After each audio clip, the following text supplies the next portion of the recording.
Good morning, everyone. Welcome to this meeting of Babergh Planning Committee. I will now ask the Governance Officer to read out the domestic arrangements and the fire regulations. Claire, thank you. Thank you, Chair. Please ensure that microphones are turned off when not in use. Please do not interrupt other speakers or hold separate conversations whilst others are speaking. If you are attending the meeting to speak and persistently interrupt the meeting, you may be asked to leave. Please ensure your mobile phones are on silent or switched off and that your laptop is also switched to silent. We will be using the e-voting for this meeting or the Modern Gov app, so please could members make sure they are logged in and ready to use the app. I'd like to remind everyone present that this meeting will be broadcast live to the internet and will be capable of repeated viewing. The whole of the meeting will be recorded except where there are confidential or exempt items. If you make a representation to the meeting, you will be deemed by the Council to have consented to being recorded. By entering this meeting as a speaker, you are also consenting to being recorded by the Council and to the possible use of those sound recordings for webcasting and or training purposes.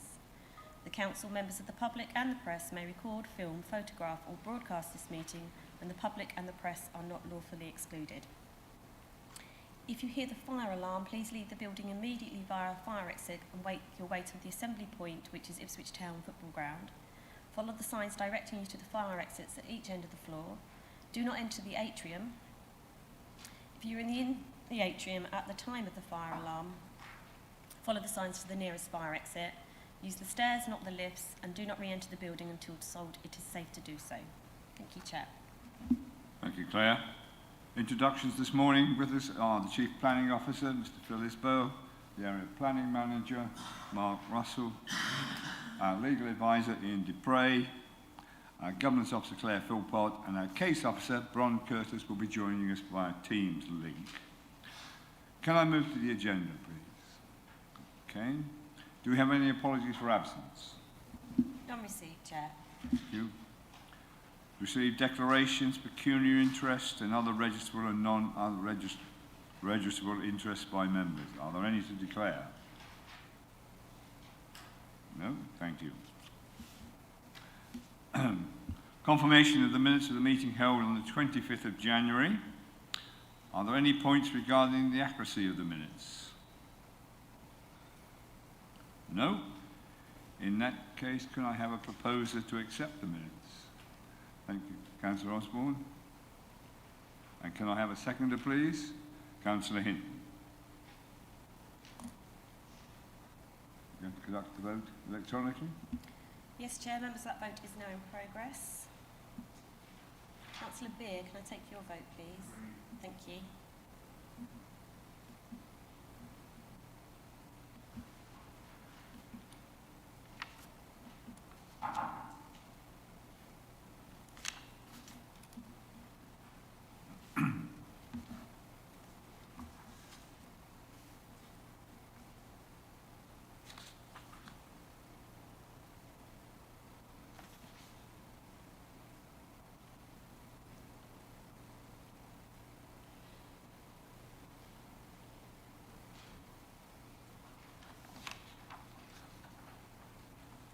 Thank you, members. Chair, that's 11 votes for. Thank you very much. That's unanimous. It's confirmed and will be signed. To receive notification of petitions in accordance with the Council's petition scheme. None received, Chair. Thank you. Site inspections. Have we any requests for site inspections? None, Chair. No. Thank you. Well, we'll move on to the schedule of planning applications. DC 21 00060, land to the east of the Channel of Burstall. Councillor Busby, will you be staying on the committee or stepping down to be a ward member? Yes, I'll be staying on the committee. You'll be staying on the committee. Thank you. I will now invite the case officer, Bron Curtis, to introduce the application to the members. Bron, over to you. Thank you, Chair, and good morning members of the committee. I'm just going to start by apologising in advance for my slightly croaky voice, and if I have any kind of coughing fit, I'm going to try and mute myself. So apologies in advance for that. Hopefully we'll get through most of the presentation without too much interruption. Can we move to the first slide, please, Alicia? Thank you. So starting with the site area for the application, which is cross-boundary between Babergh and Mid-Suffolk, and it affects the parishes of Burstall, Floaton and Bramford directly. Obviously wider implications, as you've seen with some of the representations. You can see from this map the aerial view of the site and the cable route which links in on the right hand side of the picture to the National Grid substation, and you can also see just above that the sites of the East Anglia 1 substation and the East Anglia 3 converter station, which are relevant to the cumulative impact assessment of the application, which I'll come to a bit later. Next slide, please. This is your application site plan, so just a very basic showing the red line. Next slide, please. This slide shows your constraints. So the site is within designated special landscape area. You can also see the routes of public rights-of-way footpaths and bridleways, which cut along the southern side of the site and along the eastern side and cutting across part of the site as it moves on to the channel. The site is bounded by the Channel Highway on the western side and part of the northern side. Along the western side there's also Floaton Brook watercourse, which you can just see with the flood zones outlined blue there. There are permissive routes across the site as well, which are not public rights of way, but they are desire line routes that are used by walkers in the area, and I'll show you those in a bit more detail shortly. Next slide, please. This slide shows in the black line the administrative boundary between Babergh to the south of the picture and Mid-Suffolk to the north. So you can see the majority of the site here, around 75%, is in Babergh, and the section on the northern side is in Mid-Suffolk. The colours on the site are showing the agricultural land classification in terms of best and most versatile land. So the blue colour is grade 2, that is best and most versatile. The dark green is grade 3A, that is best and most versatile. And the light green is grade 3B, that is not currently included in the definition of best and most versatile agricultural land for the purposes of planning policy. It is, however, still part of the operational agricultural land of the site. Next slide, please. This is a bit more detail of the SLA designation, and just to show that the landscape setting of this site is within a landscape as a whole. It's not just based on the designation for your policy CR04, but that it's also recognised by Mid-Suffolk's policy CL2 for special landscape areas as it goes over into Floaton. So what we're considering when we're considering the landscape setting of the site and the visual impact of the development is that that landscape character overall, insofar as it's detailed in things like the landscape character assessment, etc. Next slide, please. This slide I've included so that you have context of both the cumulative impact assessment that's been carried out in terms of the application site together with other relevant sites that are in the locality, but also to give you an idea of how the application has evolved since it was first submitted. So starting there, the area of land that you can see shown in purple dashed on this plan, that together with the application site that you're currently considering, which is the red outline with clear no filling, that was the extent of the original submission. The purple areas have now been omitted from the scheme, and there's been a reconsultation. There's been a number of reconsultations, but there's been a reconsultation since the revision to the scheme, which has reduced its area. But you can just see how the scheme has been reduced. So we're now looking just at the area that is outlined in red, which is a sort of Y shape.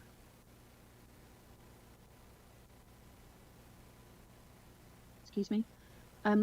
The cross-hatched area, which is adjoining this site, so cross-hatched in red, adjoining the site to the north and then following on to the east, that is the area of an application site currently under consideration for a solar farm proposal known as Grey Barn or Statcraft, which is along Tie Lane. That also crosses the administrative boundary in part. Mr. Chairman, sorry to interrupt. Is it possible that you could use a mouse to point to the hatched area and that? Because I'm finding it very difficult to see, and I'm having to use glasses now because of these damn computers. Elisa, if you could hover your mouse over the section that says Statcraft Grey Barn, there's like a text box. Yeah, that's it. So that one there that Elisa's pointing at, that hatched area, including the section which comes off slightly to the left of that as well.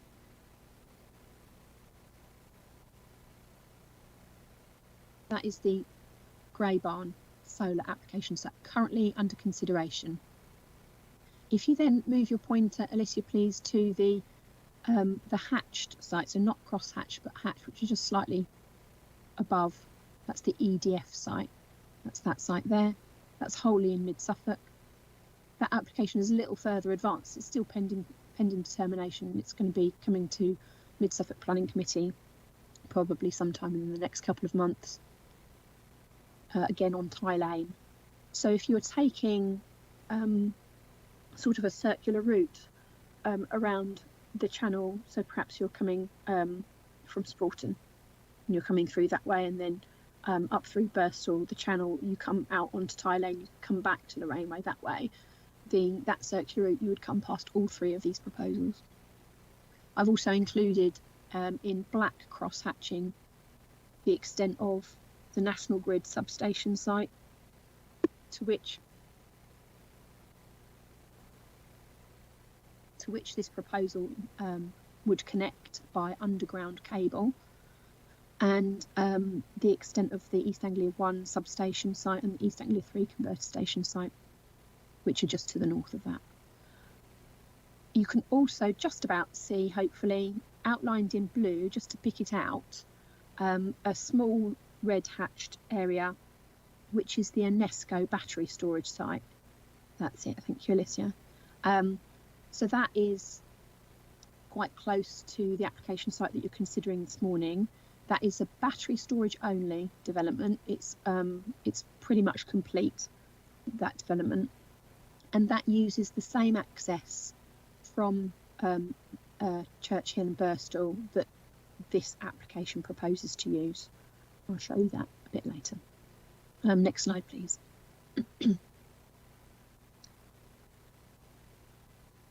So this plan. Hang on, Brian. I don't understand where the application site is on slide 7.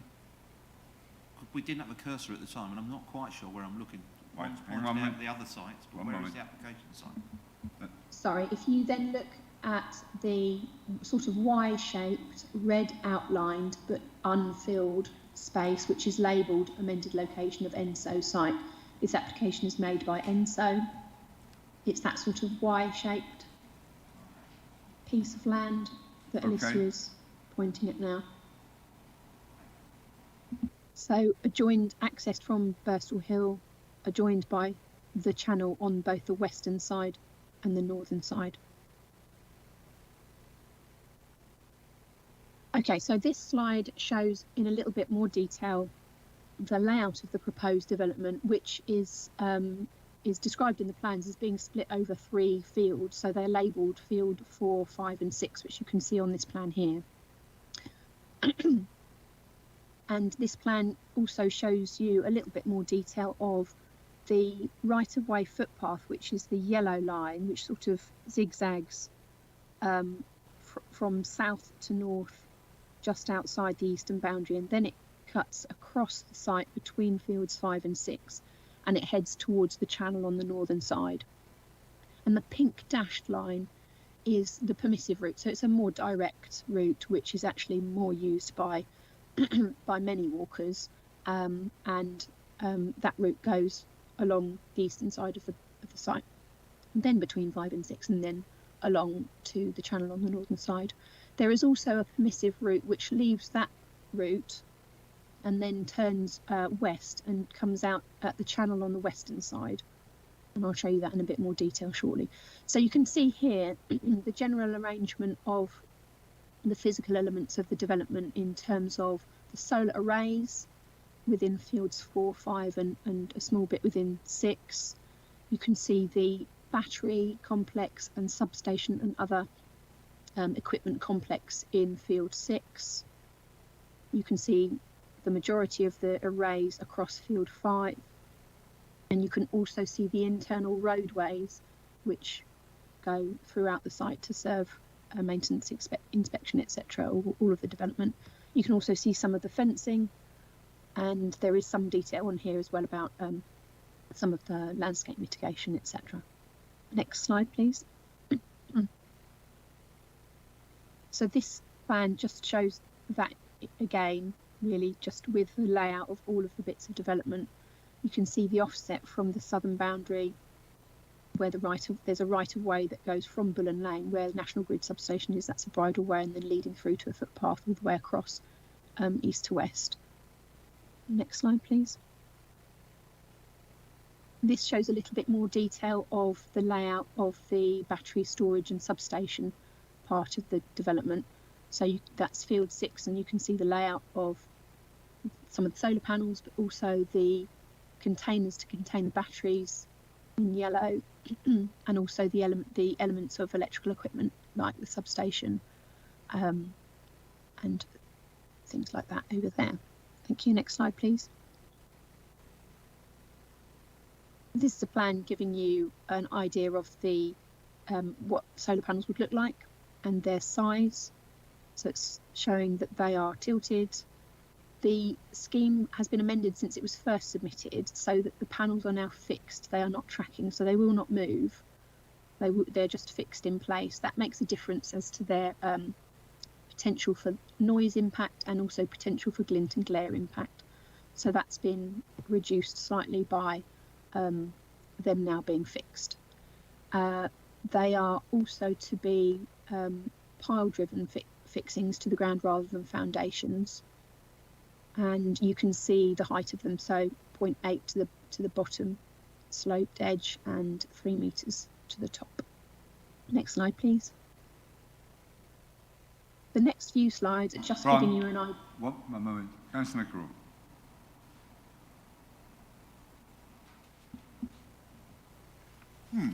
Here it is. I wonder if we could go back to the previous slide. I'd just like to know what that length of the total each panel was.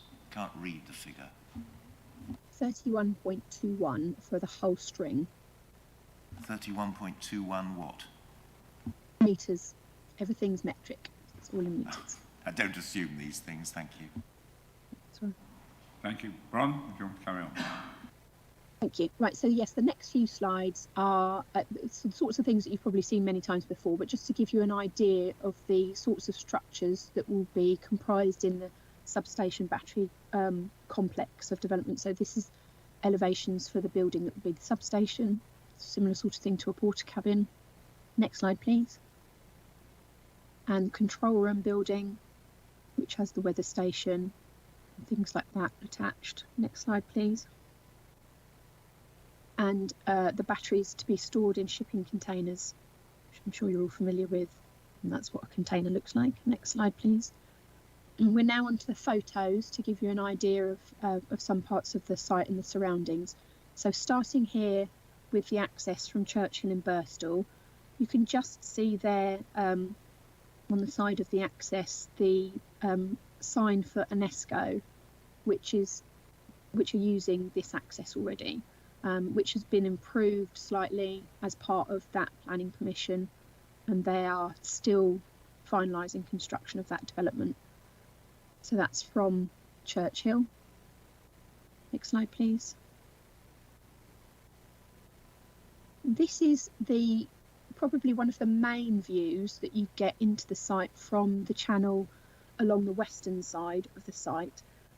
We can flick back to the layout in a little while to explain this in a bit more detail, but much of the site is set back from the channel on this side in the bottom half, behind properties, etc.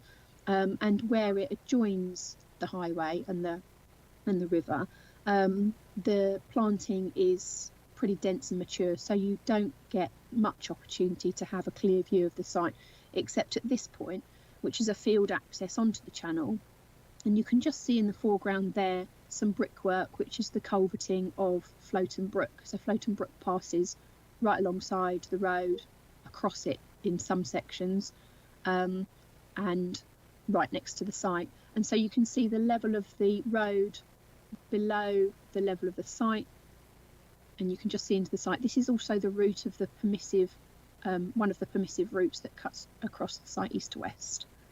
Next slide, please. Right, this view is taken from the channel on the northern side. So the channel highway actually wraps around. It continues being the channel as it turns the corner round. So on the northern side of the site, and this photograph is taken from the channel at the right-of-way finger post, which you can just see in the centre foreground of this picture.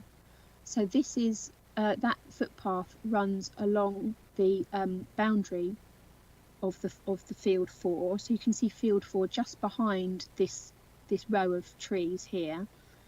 The field that you can see on the left-hand side of this picture is not part of this application. That's part of the Statcraft Grey Barn application. And if you move to the next slide, please, you'll see that view. So again, we're standing just by, so you can see the finger post there in the foreground. The Statcraft site is what you're looking directly at, part of the Statcraft site for this field, but in the background you will get a sense of where field 6 is, because it sits behind this parcel of land. Excuse me a second.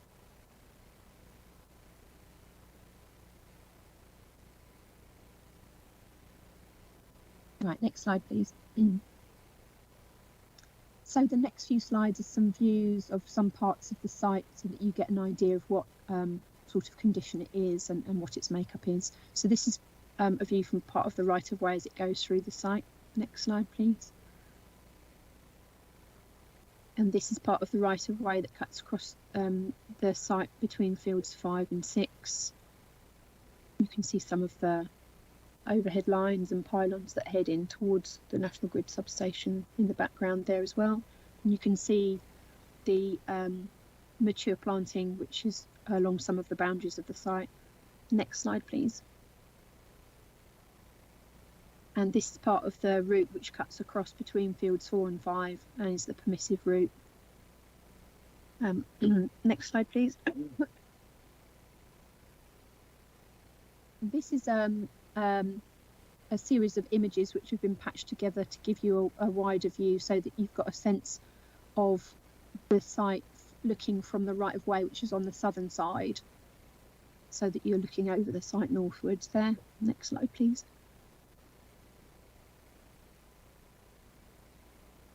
And again, similarly, you're looking here from one of the rights of way, which is on the southern side, looking northwards. And again, you can see some of the pylons and overhead lines which go on towards the National Grid substation on Bullen Lane. This right-of-way leads to Bullen Lane, which is also a right-of-way bridleway in that way. Next slide, please. So these next series of images have been taken from the applicant's landscape visual impact assessment, and they are wider landscape views. So they are taken, and I'll show you the viewpoints on a slide at the end of the pictures, but they are views from the wider landscape, not of the site directly, but of the landscape setting of the site, so that you just get a sense of what landscape this site sits within, and then we can talk about the value of the landscape as we get into the detail a bit later. So this is a right-of-way which is a little further south of the site in Burstall, looking, and you can see the extent of the site, approximate extent of the site would be the whole of that image behind that vegetation. Next slide, please. So this view is from a right-of-way on the southwest side of Burstall Hill, looking towards the site. Next slide, please. And again, another image from a right-of-way at Burstall Hill, looking towards the site. Next slide, please. And towards the site taken from Floaton Road, with the approximate extent of the site on the right-hand side of this image. Next slide, please. and again from Floaton Road, but looking the other way with the approximate extent of the site on the left-hand side. Next slide, please. And this is a view looking towards the site from rights of way between Somersham and Floaton. Next slide, please. So this is the viewpoint location, so that you can see that the black arrows are the locations of the images that you saw of the site, so views and the views that they're looking in.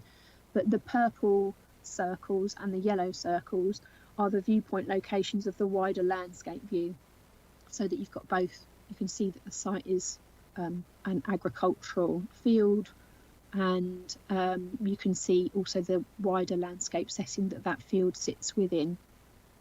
Next slide, please.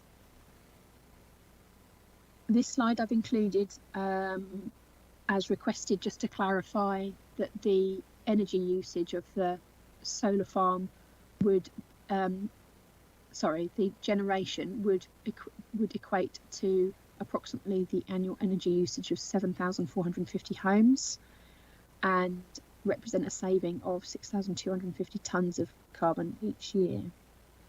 Next slide, please. I think that's the last one. That's the last one for the moment. If you could please take me back to one of the slides that had the layout.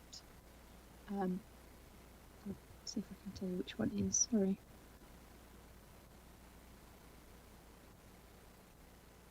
Slide 8.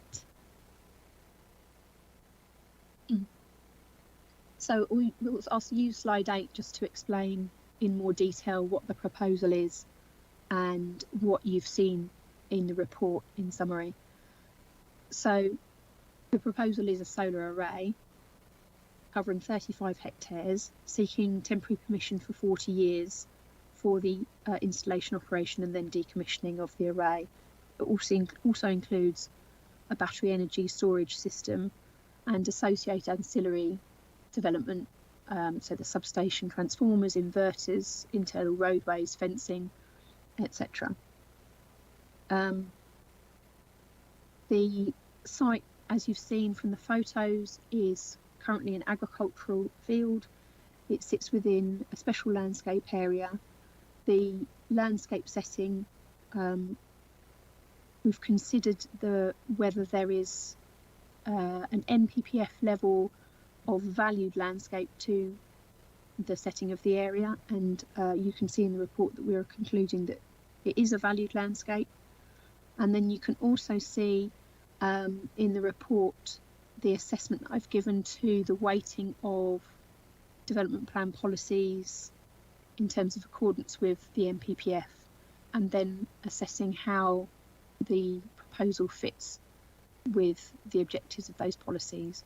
So starting point of the NPPF is not to challenge the principle of renewable energy.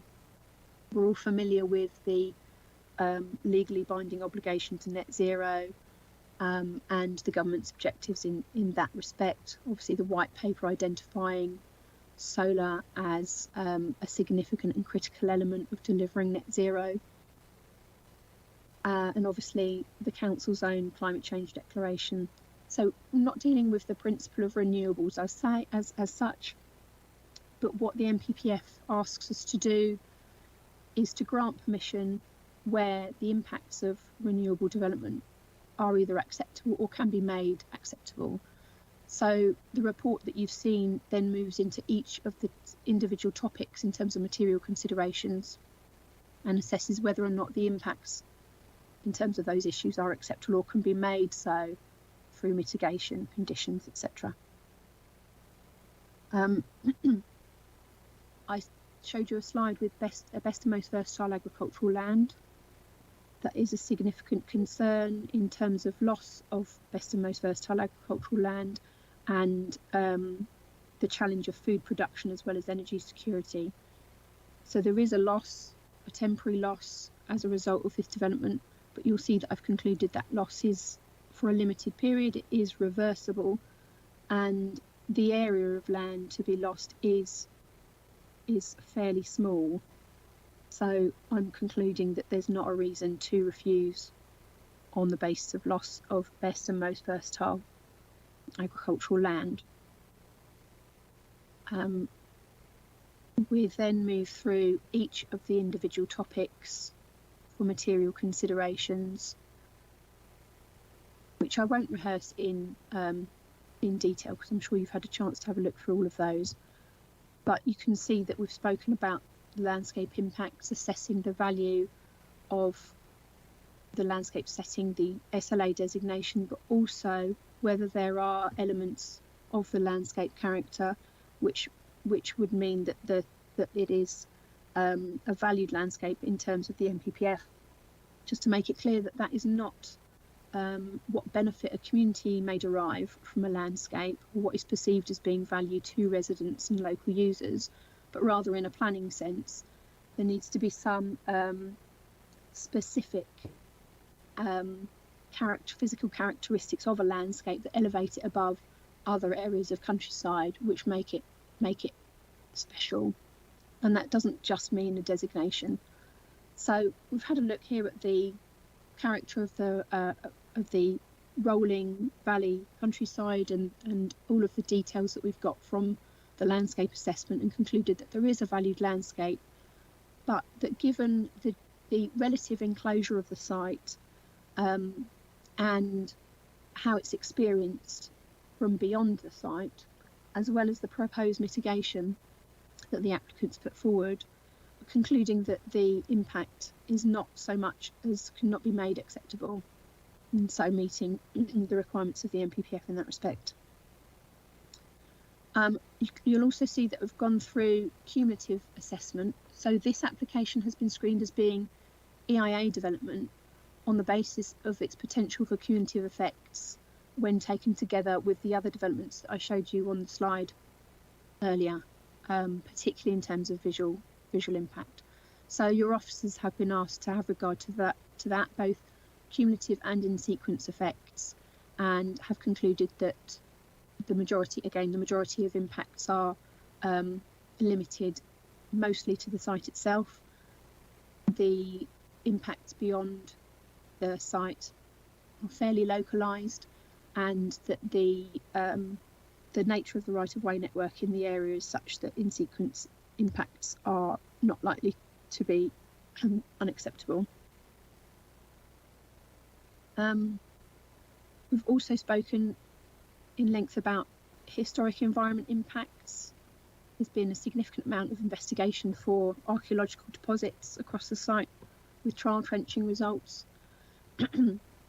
And the county archaeology team are satisfied with the work that's happened there, subject to conditions that would make that impact acceptable in terms of submitting to the archive those records. Assessment of impacts on the setting of listed buildings that are within the wider landscape area has been made, and again your officer advises that there's no objection to the scheme on that basis. Ecology, we've gone through all of the impacts that the proposal would have in terms of species and habitats, including the biodiversity net gain proposals, which is exceeding the 10% emerging national requirement, and you've got details of that in your report as well. So again, your ecology officer has been involved fairly extensively in discussions about the information that's required to demonstrate what members need to discharge statutory duties in respect to protected species and habitats, and we're now in a position where we have all of that information, and that your officer is satisfied with that information, and subject to conditions, and members can discharge their duty in making a decision on the application. And traffic, highway safety and rights of ways issues have been investigated with the County Highways Authority. You can see details there of proposed construction traffic levels and routing, and concerns that have been raised about that, particularly with vehicles travelling through Burstall. And you can see that Highways Authority is satisfied with the proposal. Similarly, with the rights of way, the County Rights of Way team have been involved in informing the amended design of the scheme to ensure it meets their requirements for rights of way that travel through developments like this. We've also got a section on residential and public amenity of, so not just people that live in the locality, but also users of the rights of way, etc., and local area. And I've covered noise, air quality, land contamination, light pollution, and also public safety. It's a significant concern with proposals that include battery storage relating to fire risk, because, excuse me, there have been incidents of fire related to battery storage, and the advice and guidance is taking some time to catch up with technology. So the Health and Safety Executive it falls within their remit. They are working on further advice, but in the meantime, applications are coming forward to be determined, and fire services and local authorities having to work together to find an appropriate solution to ensure that developments are safe.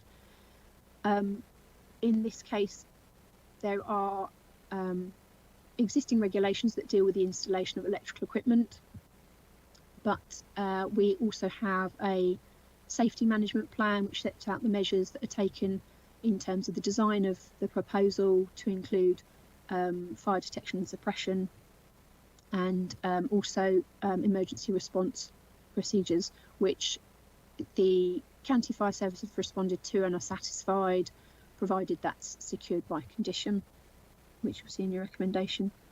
Flood risk and drainage has also come up as a concern, and we have worked, we've gone all the way through all the hoops with flood risk and drainage, and it's gone round and round a few times, but we have now got ourselves with information from the Environment Agency and the lead local flood authority at County Council, and you can see there that we're satisfied that the proposal would not increase the risk of flooding elsewhere and would be safe for its lifetime, and that the rate of drainage of the site, the existing rate of drainage, will be maintained in a 1 in 100 rainfall event. I've also got a section on other matters that have been raised by objectors, and I can get into those in a bit more detail if members are wanting anything else on that, but for the moment I will leave it there. Thank you. Thank you, Brian. I will now ask whether any of the members have questions for the case officer. Councillor Hinton, you've got your hands up first. Thank you very much indeed. Bron, just a couple of points to try and make some sense of all the information we've got. It talks about 20 shipping containers. We know that shipping containers come in 1 TEU or 2 TEU sizes. So are these 20-foot containers or 40-foot containers? Because obviously doubling the size makes a big difference. That's the first question. Okay, thank you. Alicia, could you pop that slide up with the containers on? I believe it's got a measurement on. And if it hasn't, I can get that for you in a moment. We can't read the figures on these slides. It's far too small. Yeah, I appreciate that. If Alicia, if you could show it, I might be able to see it from my screen. And if not, like I say, I'll come back to you on that in a second.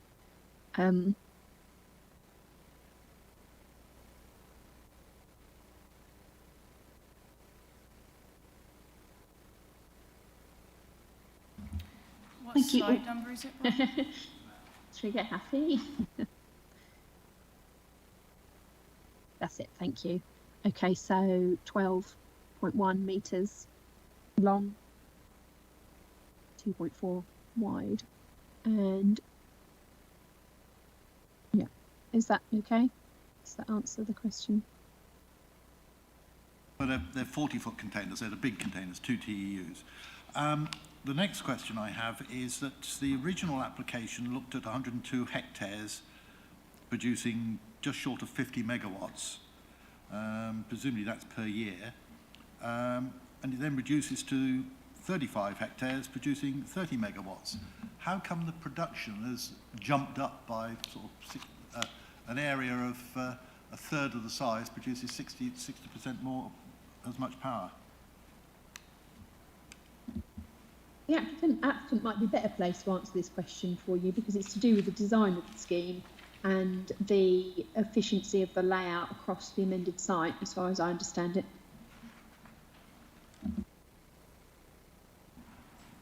Councillor Jameson, you are next.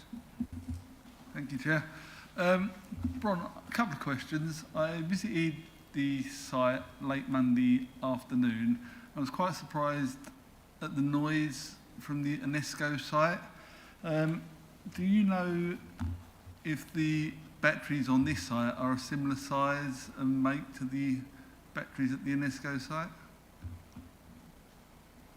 We don't have that detail, but what we do have is the noise assessment, which includes a cumulative noise assessment, which specifically includes the UNESCO battery, which is on a worst case scenario, and that the findings of that assessment was a low or negligible impact, which your environmental health officer is satisfied with.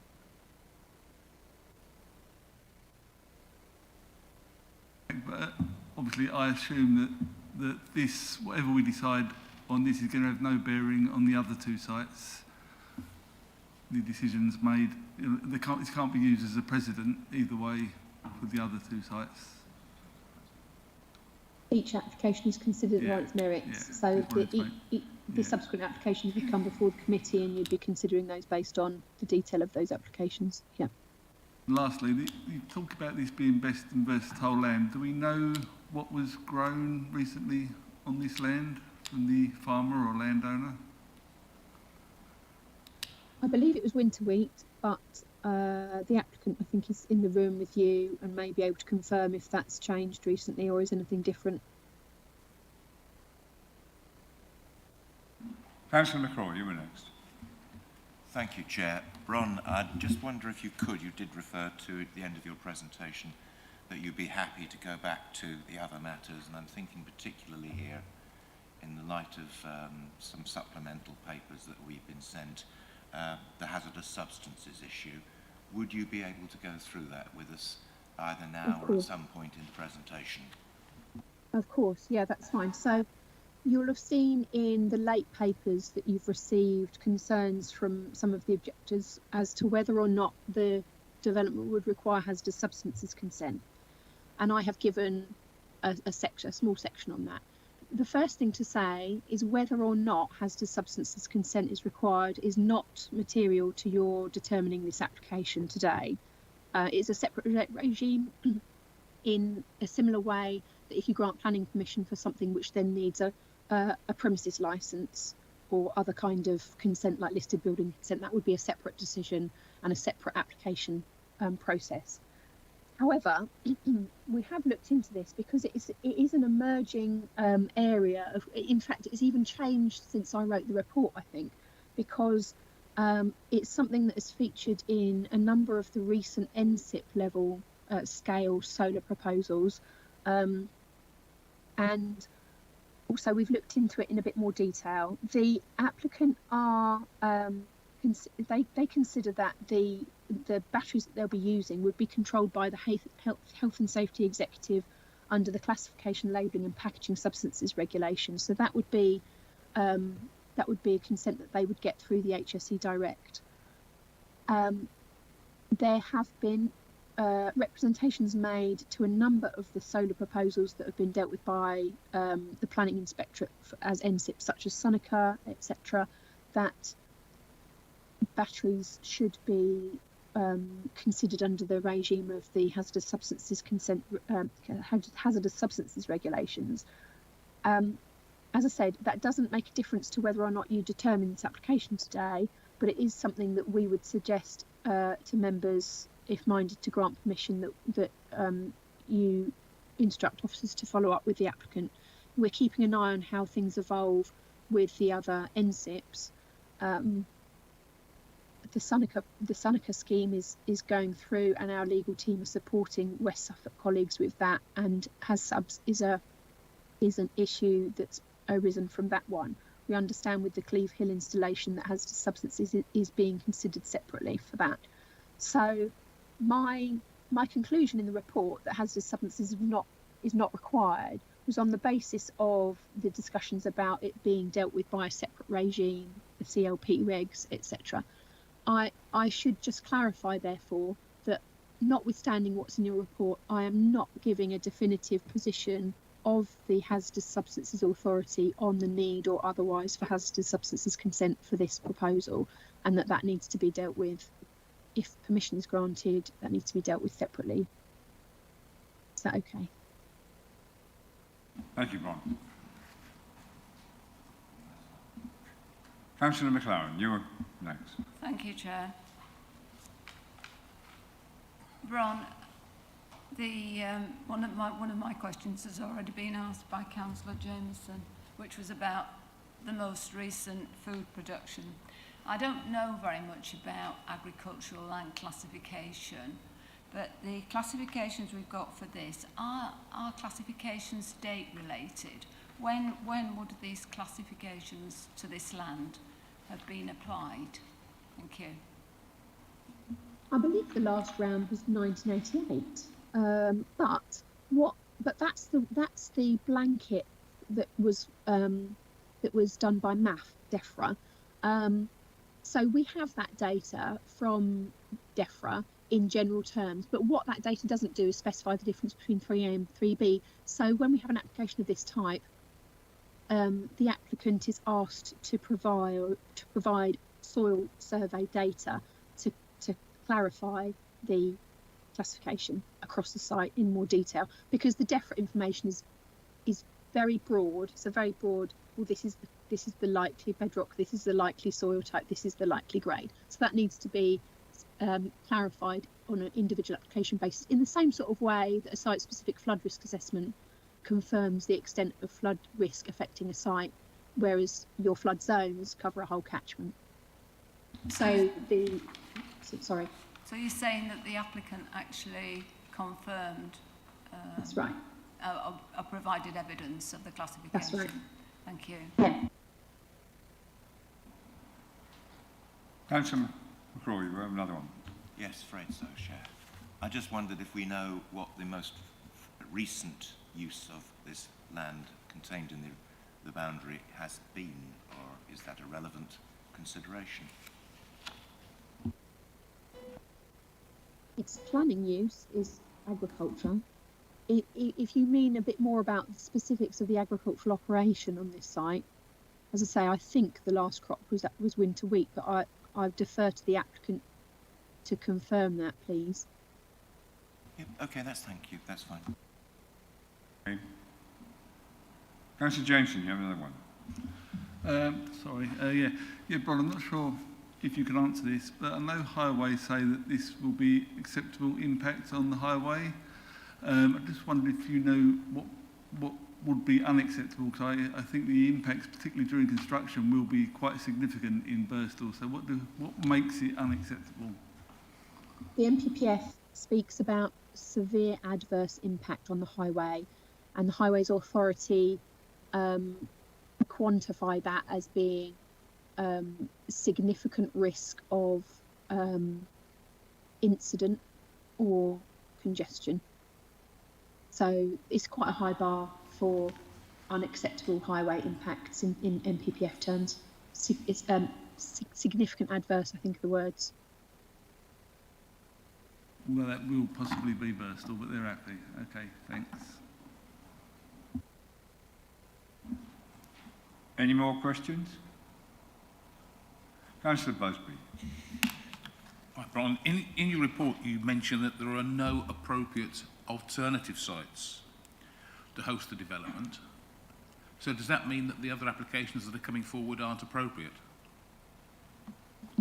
Do you mean in the section that I talk about EIA development, or do you mean in the section that I talk about flood risk assessment stuff? Where you've got the other applications that are coming forward. Okay, so Surely you can either say that there is places that are appropriate, other places, or there aren't. If you say there aren't, then that implies that the two applications that you referred to aren't appropriate. okay, so in EIA terms, the EIA regs require a consideration of alternatives, but not an exclusion of alternatives necessarily, or a weighing of alternatives. And what I've said in the report is that that has been carried out satisfactorily, and we've had that independently assessed by a professor at, and he's also an inspector of NSIPs. So I'm pretty satisfied that he would know that was suitable. So they're not required to look at alternative sites in terms of could our development go there. They just look at alternatives in terms of what other things exist, rather than if they're better or worse. In terms of if you're meaning, I think that is what you're meaning, but if you're meaning the section that I'm talking about in terms of reasonably available alternative sites for the purposes of flooding, no. Not the flooding. Okay. Yeah, so it's that issue that we often get with planning applications. We're not looking at alternatives. We're not being asked to consider alternatives. We're being asked whether this option is acceptable or not. And whether or not this option is acceptable has no bearing on the acceptability of any alternative site. But alternative sites clearly exist because there are proposals coming forward for other sites. But that doesn't mean this site is not acceptable. That makes sense? Yeah, I think I know what you mean. The other applications will have to determine whether they're appropriate or not. Have we been given a target amount of energy that we need to produce in this area, or is it just a limitless demand? There's no target for each local authority area. There isn't even a target for each regional area, and that's because generation is connected. The sort of generation we're talking about is connected to the national grid and is therefore available across the whole country. Generation in one location doesn't mean consumption in the same location, but equally everybody is connected to the grid, so you are consuming generation in any location. So there is a target, but it's a national target, and that includes solar as being so the white paper says solar is a critical part of achieving the energy mix for delivering net zero and 40 by 30. So there's the offshore generations. There's a lot of offshore being committed, which is the bulk of the net zero. Okay. I think one of the things that we have to balance up is whether there are better alternative places available to put these sites. And you refer to it in your report as being a limited period of 40 years. If you go back 40 years to 1983, there were 175 coal mines in this country. Today there are none. That's 175 sites that we could use for solar power that are connected to the grid. Why aren't we using those? I don't think that's a fair question to our officer. That's beyond. I'm right, aren't I, Bron? It's a bit beyond your remit. I was only three, Chair. I can't Thank you. comment. There's no excuse. Thank you, Councillor Busby. If there's no more questions. No. Thank you very much, Bron. Hope you will stay with us. Right. We now have a parish council representative, Mr. Stephen Fordham. You have 3 minutes to address the committee. Just checking if I've got comms. Okay. You in? Good. Can I be heard? Okay, thank you. Burstall Parish Council has submitted many expert input objections to this scheme. Today we are a rural community, but are in danger of losing that tomorrow. There are 4 issues I ask you to consider when voting. Firstly, the importance of respecting the current development plan. Planning Department agrees that this scheme breaches the current plan. The main argument for making an exception to this plan is addressing climate change. but they ignore food. The biggest direct threat to the UK from climate change, apart from extreme weather events, is declining yields from major crops such as wheat, barley and vegetables. That is why we need to keep good land to feed ourselves. Best and most versatile agricultural land isn't versatile if it is under concrete, glass and steel. Secondly, besides this major breach, there are many individual breaches of saved policies and provisions in the development plan, some which the Planning Department acknowledges. For example, this application is sited within the Gipping Valley Special Landscape Area, and the officer's report states that this development is not in accordance with this policy. Thirdly, in rejecting this proposal, you'll be in good company. The Prime Minister, Ministers and Parliament have clearly indicated that the planning rules will be changing. ENTSO and the planners are willfully ignoring this. In December 2022, the House of Lords All-Party Land Use Committee stated that there are too many exceptions being made to allow for the development of solar panels on best and most versatile land. Even Babergh is thinking this way. The emerging development plan calls for an ending of the use of BMV for solar. Why is this being ignored? Fourthly, Burstall has consistently raised the issue of cumulative impact. The 18th of February 2021 High Court judgment states that cumulative impact of energy schemes is required to be included in the planning assessment.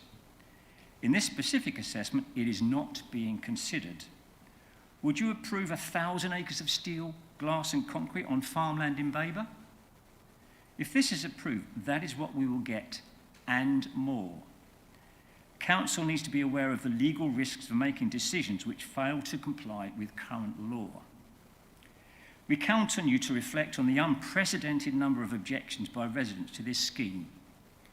It is inconsistent with the rural character of the area, damages wildlife and poses significant challenges to water and fire management and traffic congestion.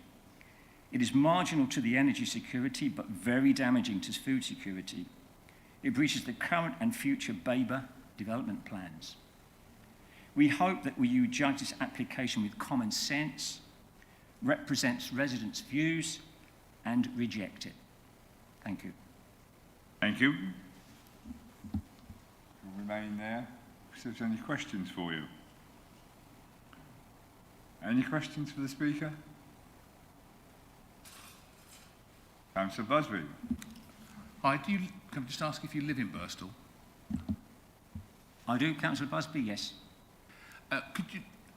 We've had some construction previously near the site, which is new batteries where they put a new road in. Could you just recount the problems that the traffic caused?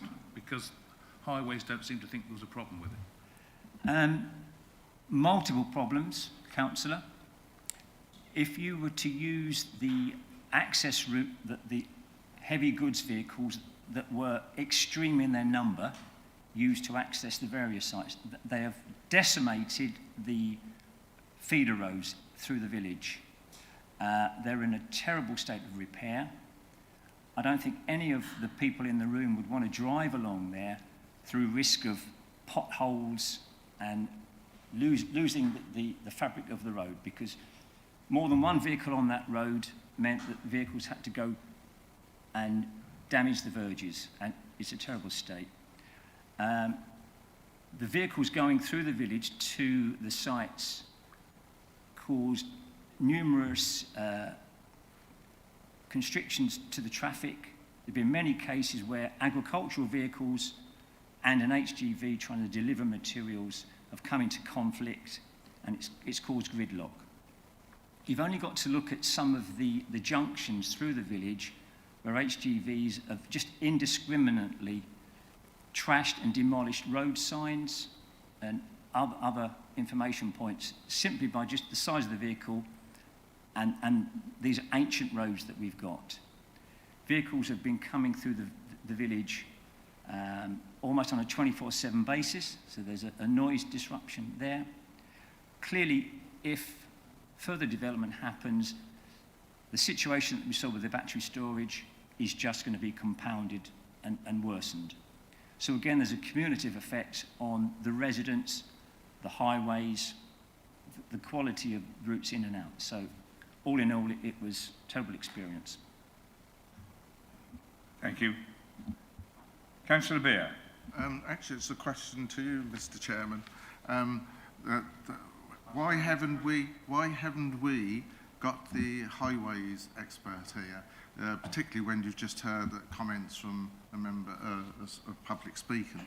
I mean, we have to balance up as to how much of that is acceptable or not, and unless somebody tells us, but you should have had the highway experts here. I'm sorry. Thank you. Any more questions? To the Don't parish get an answer. councillor. Sorry? Answer. You'll get an answer once we've finished speaking to the public speaker. If you will just have patience and wait, I'll ask the question. But meantime, rather than keeping the gentleman waiting, any more questions for him?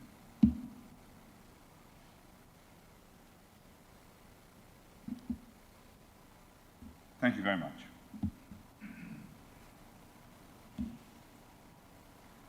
Any reasons why we didn't call this?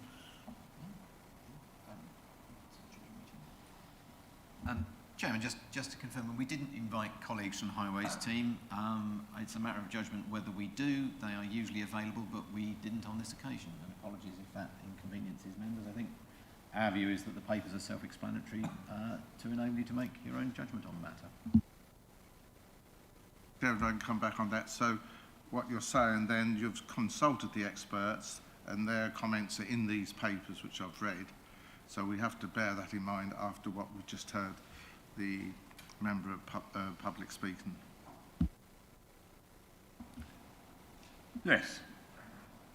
If there are no more questions. So on that point, Chair, I'd actually argue that a person that lives in Burstall is probably more of an expert than somebody from Highways.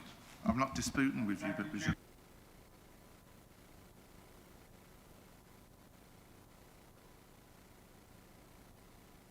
We're now moving on. We have an objector. Sarah Main, you have 3 minutes to address the committee. Thank you. That's Samantha Main. Thank you. Councillors, thank you for allowing me to speak on behalf of what has been unprecedented public objection. This proposal is not a farm, it is simply industrialised exploitation of the protected Gipping Valley Special Landscape Area. Over 85 acres of productive farmland, including best and most versatile, would be turned into discordant rows of metal and glass, shipping containers, transformer units, and surrounded by over 2 metre high security fencing and CCTV. With increasing food inflation and food insecurity, this is a huge piece of land to take out of our food chain. Even the House of Lords recently said that too many exceptions are being made for solar on farmland just like this. Approving this inappropriate development would be a major departure from the development plan and would set a dangerous precedent of ruin in the countryside. It would be an alien scar on a protected valley slope and have unknown consequences for the wider Babergh district. Policy CR04 states applications will only be accepted if they maintain or enhance the special landscape area, yet this proposal does nothing but harm it. And preserving the setting of a listed building, first and foremost, means doing no harm. But harm to the setting of the Grade 1 listed floating church is exactly what would happen. The application and officer's report is full of omissions, half-truths and conflicting information. The relevant authorities for the required hazardous substances consent have not been consulted. And no assessment has been made of the major water infrastructure that would be required as a condition for the battery storage. How can you be satisfied that you have the details of the full environmental effects? This conflicts with policies CR04, CN04, EN22, CS2, CS13 and CS15 of the current local plan, and LP 17, 18, 19, 21, 27 and 29 of the emerging joint local plan. Babergh have had 2 solar farm appeals with the planning inspector refused under these very policies. Approving this would be like writing a blank cheque to the applicant and its successors. An appeal dismissed only last month echoed government guidance on renewables. by saying that even under current circumstances, increasing energy supplies from renewable sources does not override all other considerations. Other applications and appeals around the country are being refused for the same reasons applicable here: inappropriate use of BMV land, harm to landscape, harm to heritage assets. Councillors, you sought election and sit here today because you clearly care about the communities you live in and the people you represent. I personally have seen the torment this application has had on residents. I even had one lady come to my front doorstep and break down into tears. I urge you to refuse this application on behalf of the people you represent. If the proposal is really so wonderful, then why has the applicant spent so much effort trying to convince us all that it's only temporary? Thank you. Thank you very much. Any questions for the speaker?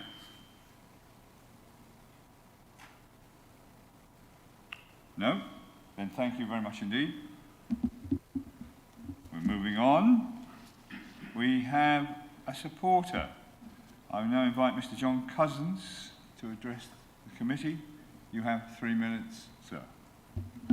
Thank you very much. My name is John Cousins. I am the owner of the site and the owner of Brook Farm with my son Robin and my daughter Amelia. I have always farmed in the most environmentally friendly way that I can achieve. Since I took over the management of the farm in 1985, I have undertaken considerable activity to help wildlife by removing over 75 acres of arable land from production to create areas of woodland, new hedges, wildflower meadows and annually planted areas to provide nectar for invertebrates and food for birds. This equates to 22% of Brook Farm. The solar farm will total a further 24%. The very recent publication of the Environment Improvement Bill details the urgent requirement for environmental improvement in a country that is considered one of the most nature-depleted areas in the world, with only 50% of its biodiversity left. The government has set a target to create 1.25 million acres of new nature reserves in the next 30 years. We consider the solar project as a way of creating habitat, not perfect, but vastly better than an intensively farmed arable area that is totally hostile to wildlife. The fields in question have been cropped with wheat for virtually every year since 1966, nearly 60 years. I believe there's 3 years when it hasn't been wheat. We have made great efforts to preserve soil fertility, but there is no doubt that the quality of soils is diminishing in my farm and throughout England. We believe that if the project goes ahead, it will be possible to remove the panels after 40 years under the guidance of my son and daughter, who are here today, with the soil in a better condition, having been rested as pasture. My family will ensure that the fields are returned to cropping, and we are confident that the legally binding agreements we have in place will ensure this. We believe in renewables as an essential tool to meet the challenges of global warming. I think we would all wish that renewables could be unnecessary and that the climate could be stable, but it is not. I consider this project as a massive change to my business that can present an opportunity with many positives. We as a family will make the scheme work to benefit the environment and limit the impacts on the landscape. I would hope that my history of management of the farm, and you saw some of my field margins on the slides, would show that there is a commitment within my family to make this scheme work. Thank you. Thank you very much. Are there any questions for the speaker? Councillor Jameson. Thank you. A lot's been made about this being best and most versatile land. Are you saying that because of the soil, the yield on this land is deteriorating, or is it still good? The yield is reasonably good across the entire area, but if you listen to various people making comment, if you have heavy machines churning the soil and impacting it, if you drench it with chemicals that improve yields, but in the long term undercut the future fertility of that soil, you are basically destroying the soil under your feet. Michael Grove, Secretary of State for the Environment, 2018. I'm sorry to quote Michael Gove at you, but if the Secretary of State is saying that we are damaging our soils, then I believe that we try and build organic matter, but it's a difficult job, and we are on a treadmill to damage our soils further in the next decades. Thank you. Councillor Hinton. Thank you, Mr. Chairman. You say that it's been wheat since 1966? Yep. At any time during that period, and certainly since you took over the farm in 1983, I think you said, have you ever considered rotating the cropping rather than continuing with monocropping? Because that's what's destroying the soil structure. No, it's not destroying the soil structure. My farming system's been based on putting a lot of organic matter back into that soil. I detest oilseed rape with a passion. Oilseed rape requires vast amounts of insecticide, neonicotinoids, which have now been banned, but I don't use slug pellets because I don't introduce a break crop to create the problems of rotting vegetation under the soil. Growing continuous wheat has been a very successful system for my farm in my situation, a small arable farm that doesn't particularly lend itself to lots of different crops. And a lot of people are looking at continuous wheat now. I haven't ploughed a single acre of ground on my farm for nearly 12 years. It's all direct drilled and minimal cultivated. We're not turning over the soil because all that takes energy. We are planting straight into the stubbles. You can go to my farm, you can see the stubbles there now, last year's harvest, with the new wheat growing underneath.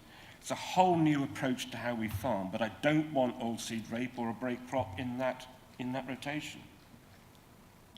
Thank you. Any more questions? Councillor Busby. I'm very impressed with your approach to farming and the attention to detail that you put into it in terms of biodiversity, etc. I think it's something to be admired, but surely the reason for doing this is purely a financial return, isn't it?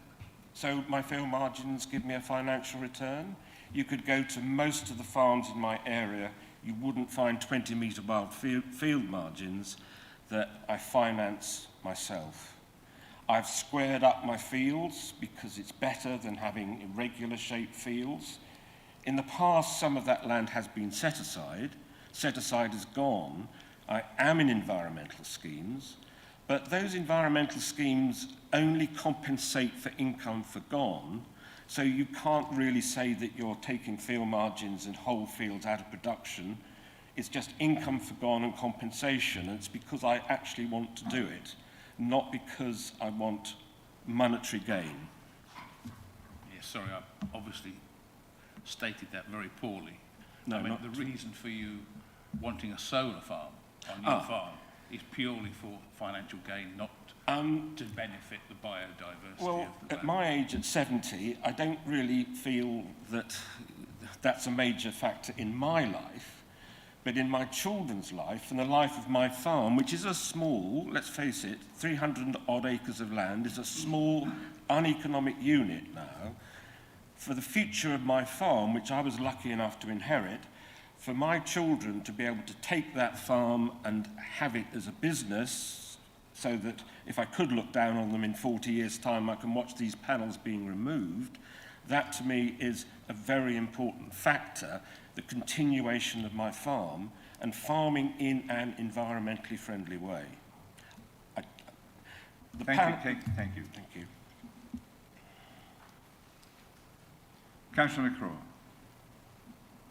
Thank you, Chair. I too am quite impressed with the approach you take to farming. It's one I hadn't come across before. One thing that does occur to me, and a lot of people, I think, are going to raise this in debate, is the temporary nature of the agreement that you have. I think some assurance on that 40-year period and what happens at the end of 40 years, I think that would be helpful to the committee. How secure can that legal agreement be, given it's so far in the future? And I'd probably be asking the applicant the same question. Yes, I would have thought that was for the planning authority to make absolutely certain that it's legally watertight, that in 40 years' time that will cease. It would have to be a reapplication, I assume, and for a new planning permission if something's going to continue on that site. Well, my question is fundamentally you've referred to your own confidence in that 40-year temporary arrangement so that you can, or your family can, take the land back into agricultural production after it's had its rest. Presumably that implies you have an agreement with the applicant. A future planning application in 40 years' time would be just that, but that will be for somebody else to deal with. I'm talking about the actual legal agreement that has an understanding between yourself and the applicant. That's, I think, where you can help. Thank you. The legal agreement that I have signed is categoric in the provisions for the reinstatement, the removal of everything, and the reinstatement of the land. And 40 years, who knows, we may not need solar panels in 40 years, hopefully. But, you know, it's categorically stated that it will be returned to agriculture. Thank you. Any more questions? Councillor James. Thank you again, Chair. The applicant has made a lot of mention about sheep grazing under the solar panels. Is that something you're going to go forward with? We have sheep on the farm that graze areas of grassland, and yes, I will be very clearly looking at sheep to graze under the panels. Thank you very much. We now have Simon Chamberlain. Have I got that correct? Close enough. You have 3 minutes to address the committee. Thank you very much. Good morning. Thank you for giving me time to speak. I'm from Enzo Energy. We are a renewable energy development company, and we're in the middle of an energy crisis driven by international geopolitics of fossil fuels, particularly gas. The British Energy Security Strategy emphasises the need for more locally produced renewable energy, which will reduce our exposure to volatile fossil fuel markets, a power supply that's made in Britain for Britain. We have significantly reduced the size of this proposal in response to feedback from consultees. This has resulted in a development to which no statutory consultees object, and your officer has been able to recommend for approval. As you've heard, no land will be lost to the development because it's temporary, and after delivering its benefits, it can be entirely reversed. Wind and solar are replacing gas, hydrogen and batteries are replacing petrol and diesel. We need to embrace these technologies and support these changes to stand a chance of dealing with climate change. Accordingly, we respectfully ask you to approve this proposal.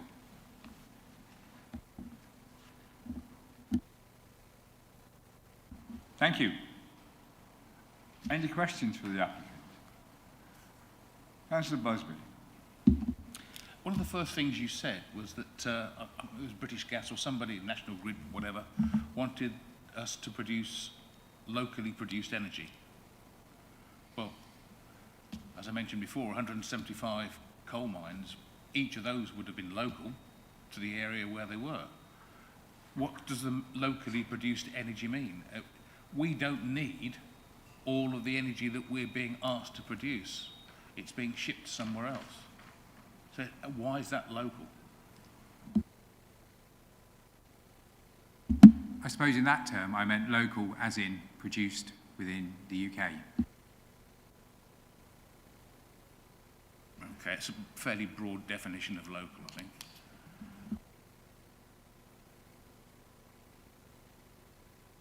Councillor Corey, your hand came up. Yeah, I just thought I'd ask the question I've previously asked about the legal agreement for the end of the 40 years.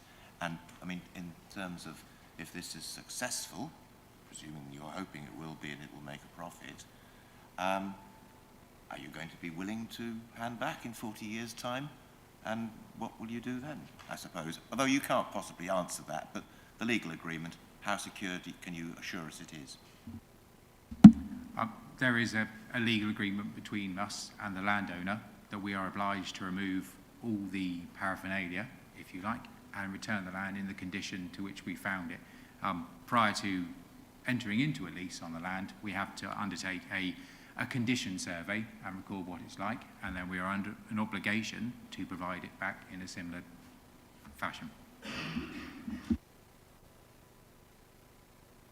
Could a subsequent change of mind conceivably take place to re-agree a new lease?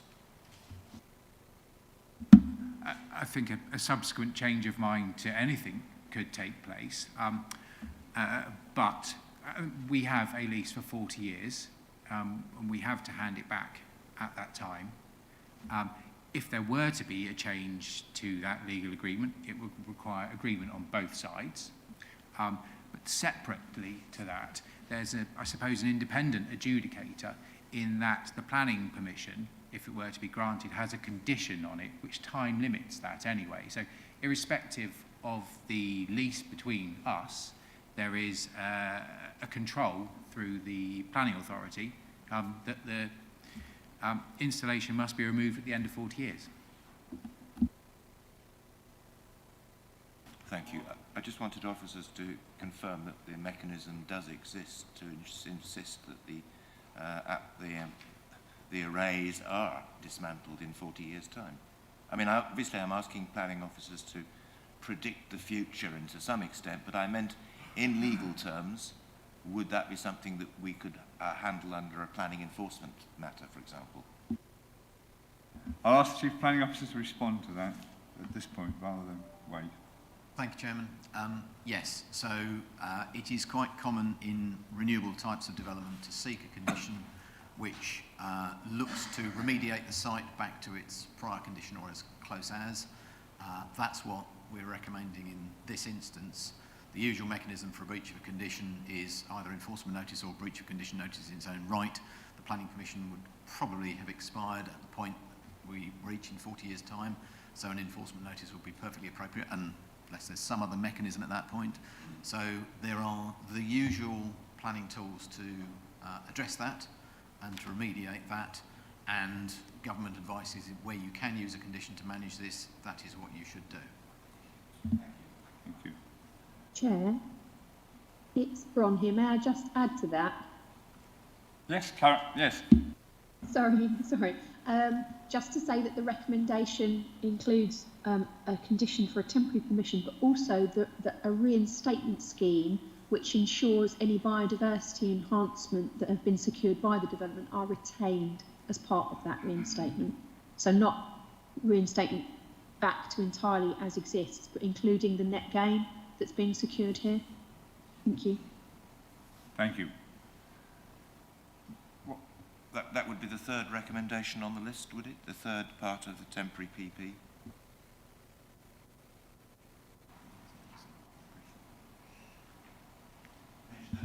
Yeah, thank you, Chairman. Yes, sorry, too many screens open. Yes. Thank you. Councillor Jameson, you were. Thank you. Just a couple of questions. The batteries you're using for your storage, how do they compare in number and size to the UNESCO batteries that are already there? Do you know? I think about broadly the same size. Right, so there'll be, because say the UNESCO ones seem quite noisy, I assume yours will be similar sort of level of noise. Well, we have undertaken a noise assessment of the proposed candidates' types of batteries which we would use. And yes, they could be said possibly to be a similar noise, but there is, I think, a condition proposed which we have to comply with to ensure that the noise limits remain within a certain level to make them acceptable. Okay, thanks. And one other thing, I see the lorry movements are predicted to be about 6 movements a day, 3 in each direction. I imagine most of the movements will be at the start of the build-out rather than later on. So I wondered if you had any idea sort of the daily movements early on in the build phase and how long that will last? I think we anticipate a construction period for a sort of scheme of this scale is about 40 weeks. It usually takes us to build them. There will probably be a bit of up and down maybe on that 6 occasionally. But what we're able to do with our contractors is sort of manage the supply and the delivery times of those so that we could avoid typical sort of school runs or peak hours, so that we can put in some level of control, whether it's through banksmen, people with radios calling them in at a certain time, to try and ensure that while construction's underway, we really minimise our impacts. So the construction will just be going fairly constantly across that 40 weeks rather than a lot of deliveries early on and then nothing. There will be some periods where it's a bit busier, yes, like, and I suppose the most frequent time of that is when there's deliveries of panels. But it really is typically sort of around that 3 in, 3 out a day, because whilst you'd like everything to turn up, the difficult part is unloading it. It takes time to unload vehicles. So if you've got too many on site at any one time, it's inefficient because you can't unload them, because you've got to have more people to unload, which you just don't have. So 3 vehicles for this sort of size coming to site a day, 3 HGVs, is probably right, because it's the unloading time which is the important. Right, okay. And then there'll be cranes as well on site, I imagine? Yes, there will need to be a crane at times. Okay, thanks. Councillor Hinton, you were next. Thank you, Mr. Chairman. Yes, Bron suggested this is probably more of a question for you than anything else. The original application was for 102 hectares producing 49.9 megawatts. This one is 35 hectares producing 30 megawatts. How come the sudden increase in capacity or power output from the site? Have you managed to focus the sun more stringently on the site? And also, how come all the panels face south? Because the sun rises in the east and sets in the west, so you're cutting out quite a large part of the day. Germany, for instance, they insist on solar panels being orientated to catch the sun from morning through to evening, not just in the middle of the day. Perhaps you could explain that for me? Well, your 2 questions are entirely interlinked. The answer is interlinked. The first point is that there was 50 megawatts, and now we are down to 30, but the site area is a lot smaller. That's because we did initially propose tracking panels. Tracking panels, because they are set up like that and probably tilt over to track the sun, they take up quite a bit more land area. And we have now switched to the static panels which face south, which take up less land area because they don't need to move, so you can squeeze more of them into a smaller area of land. The one drawback with that, which you are correct to note, is that I suppose their output and yield is less. So whilst you can have an installed capacity of 50 or 30, is actually the amount of energy which they generate, the megawatt hours, is reduced. So you would ideally use the tracking panels, but it's just that perhaps having re-evaluated and looked at the layout and tried to address some of the comments and feed it back into the design, it is more appropriate to put in the static panels and possibly relation to the sort of topography of the fields there.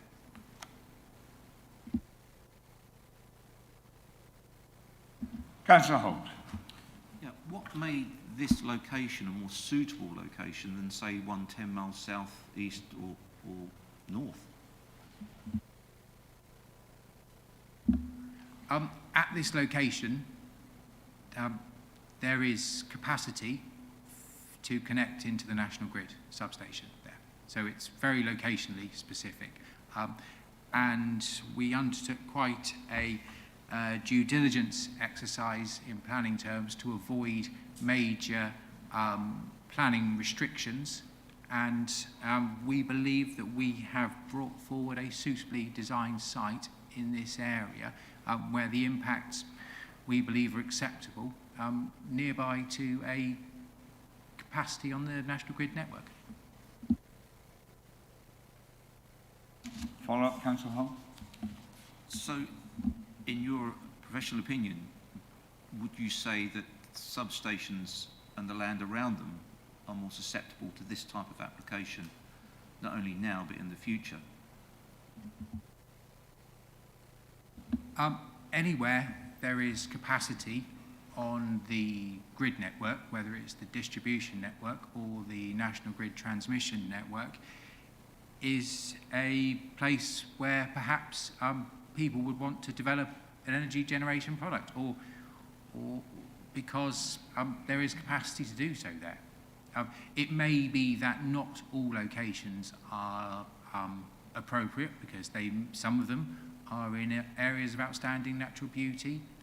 Some of them are in triple SIs across the country.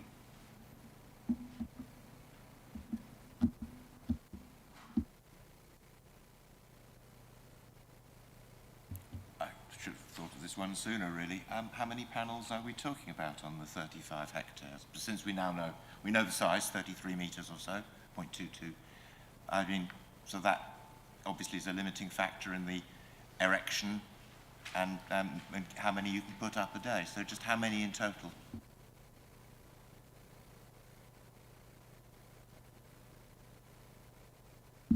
I'm absolutely sorry, I haven't got that number to hand. I knew that question was going to come up, and I totally forgot to make a note of it. The actual number of panels could possibly change depending on the supplier, but they will all be within the same sort of size and area. Councillor Osborne. Thank you, Mr. Chairman. Just three questions I think I've got. It's just to, we're talking about batteries. Within the lifetime of the site, how long do you expect the batteries to last, and the upheaval it will cause when you have to change, obviously after some time? Second one is that the control of the lighting on the site, I'd like to know about that, and the skylight mitigation strategy, please. Thank you. Firstly, we broadly expect the batteries to be there throughout the lifetime of the scheme. But yes, there may be instances when the batteries need to be replaced due to degradation during the life of the scheme, and that may involve some traffic movements to come and take a piece away and put a replacement in. But that would be significantly less than the entire construction work. So it would involve some heavy vehicle movements, but nowhere near the level of that during the construction phase, which has been found to be acceptable. The second point which you raise is around lighting. Now, we don't intend to have any internal lighting that is on all the time at this installation. The only lighting which would be there is that which is necessary for safety reasons. So that is if someone comes, if there's a problem with a kit or an installation, and someone comes there, that they have to switch on a light and then switch it off after it's done, or it can be on a sort of task-focused arrangement. And sorry, the third point, which I missed, would you mind?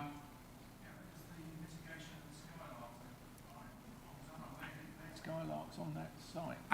Right. Before we planned the site, we undertook a survey for breeding birds and farmland birds across the site, and we discovered that there were a number of skylarks sort of breeding in various sort of plots across the fields. So what we've been able to do is some of the areas which we've retained within the land, which we're keeping with biodiversity, we've put in some skylark plots, but also working with the landowner, looking across his entire land holding. What we've been able to do is look for a number of other locations across the farm in its entirety where specific plots, which I think are about 4 or 6 metre by 6 metre squares for skylarks to breed and use, can be provided and retained for the life of the scheme.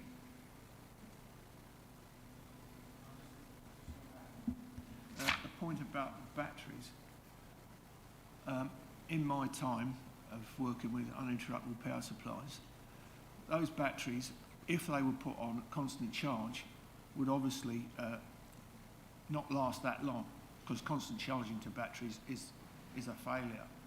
So they need to be boosted. But is this type of technology now into batteries as such that you will not have to worry about you're talking about a fairly lengthy time to renew any batteries that go. I just for my own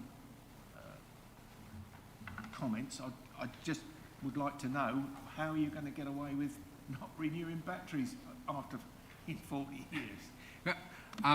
The technology moves on pretty swiftly. Battery technology is a pretty rapidly evolving process, and what I think I put in there is that we more than likely have to replace them from time to time throughout the life of the scheme. Now, perhaps wouldn't be that the whole lot are replaced at once. It may be that the occasional battery is changed from time to time.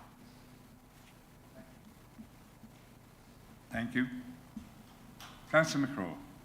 Apologies, Chair, this only just occurred to me, but I should have done. Will the existing field margin strategies in place on the farm be kept intact during the lifetime of this project?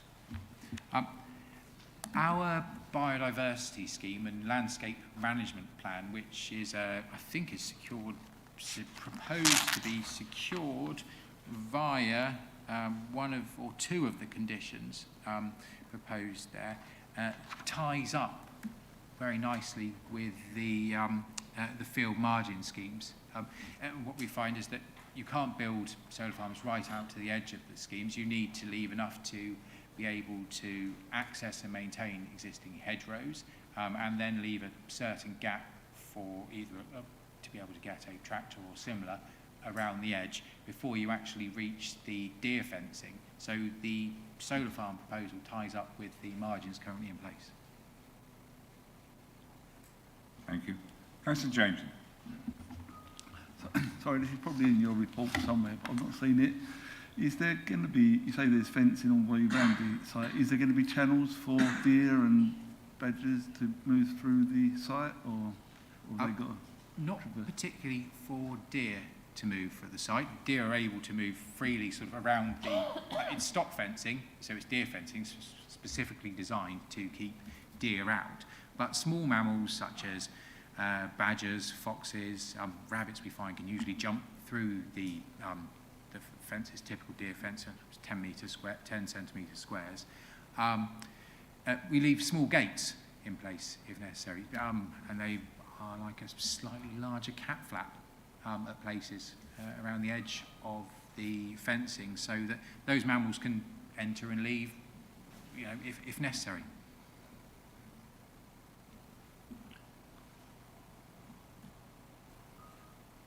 No?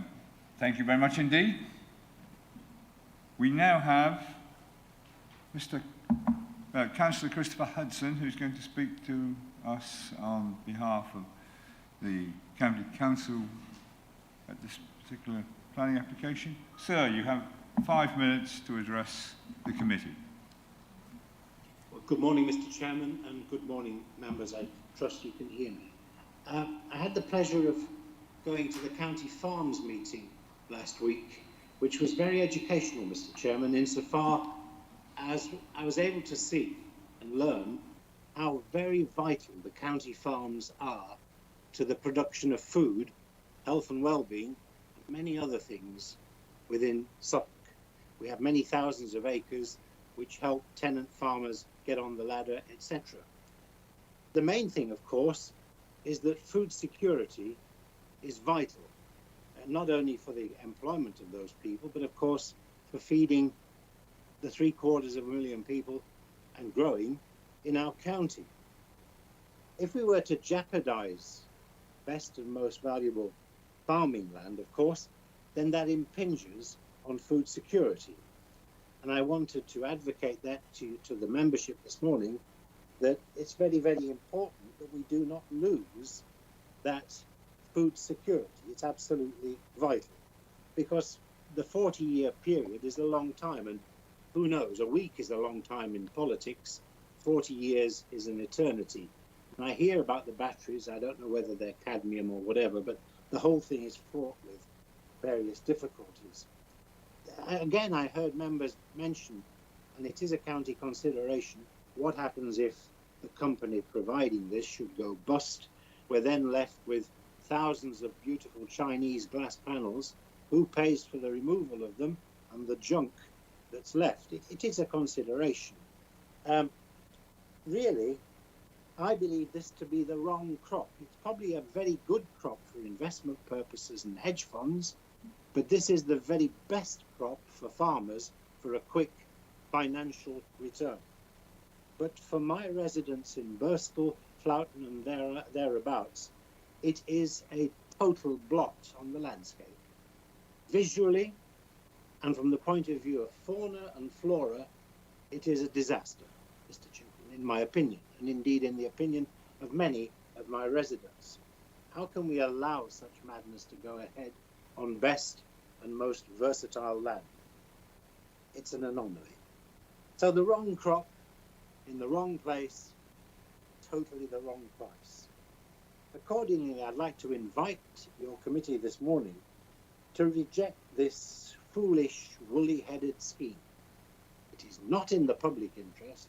It is not in the interest of my residents on any grounds in Burstall. And as another point for your consideration on your committee, Mr. Chairman, I refer you to Rogers Farm in Boxford, the Valley Farm in Worstead. I can give you the numbers, but I know Bron and others will be aware. 3505 A13 2204 846 and A14 221 8072. On those grounds, they were blown out by the learned judge in the High Court and rejected. And yet, in this case, we seem to be arguing the opposite. In other words, the reasons that these cases were blown out in Boxford and Worstead, we seem to be advocating, or at least that is the recommendation put to you this morning, that we accept this plan. This is a nonsense. It's a non sequitur. I can't understand it, but I'm only a very limited Cambridge classicist, so I don't really grasp it. It doesn't make sense, in other words. Now, I know we don't want to waste money in the High Court because we haven't got it by defending appeals. But, you know, this is a very, very good crop for the farmer financially. It is a bleak harvest for the people of Burstall, and I invite you to reject it accordingly. Thank you.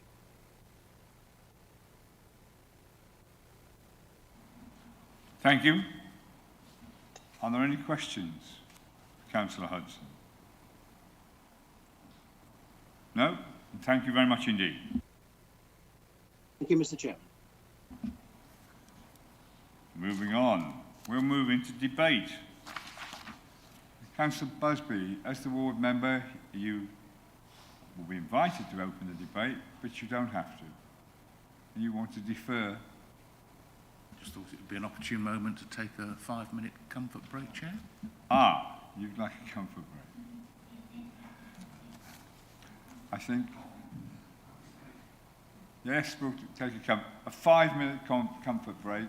If you can't make a cup of coffee and have a visit to the little boys' room in that time, we'll struggle.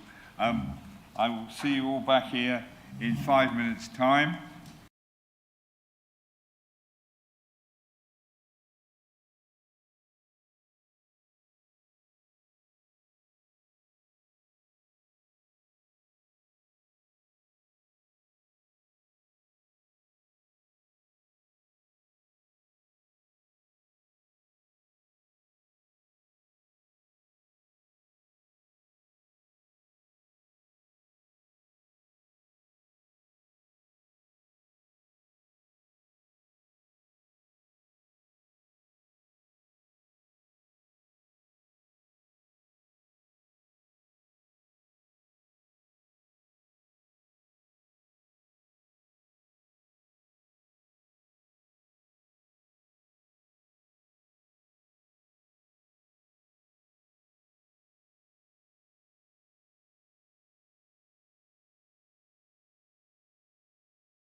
Welcome back.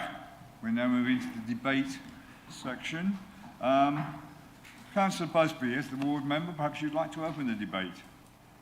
Love to. Thank you, Chair. Well, actually, I think this is going to be quite simple, really.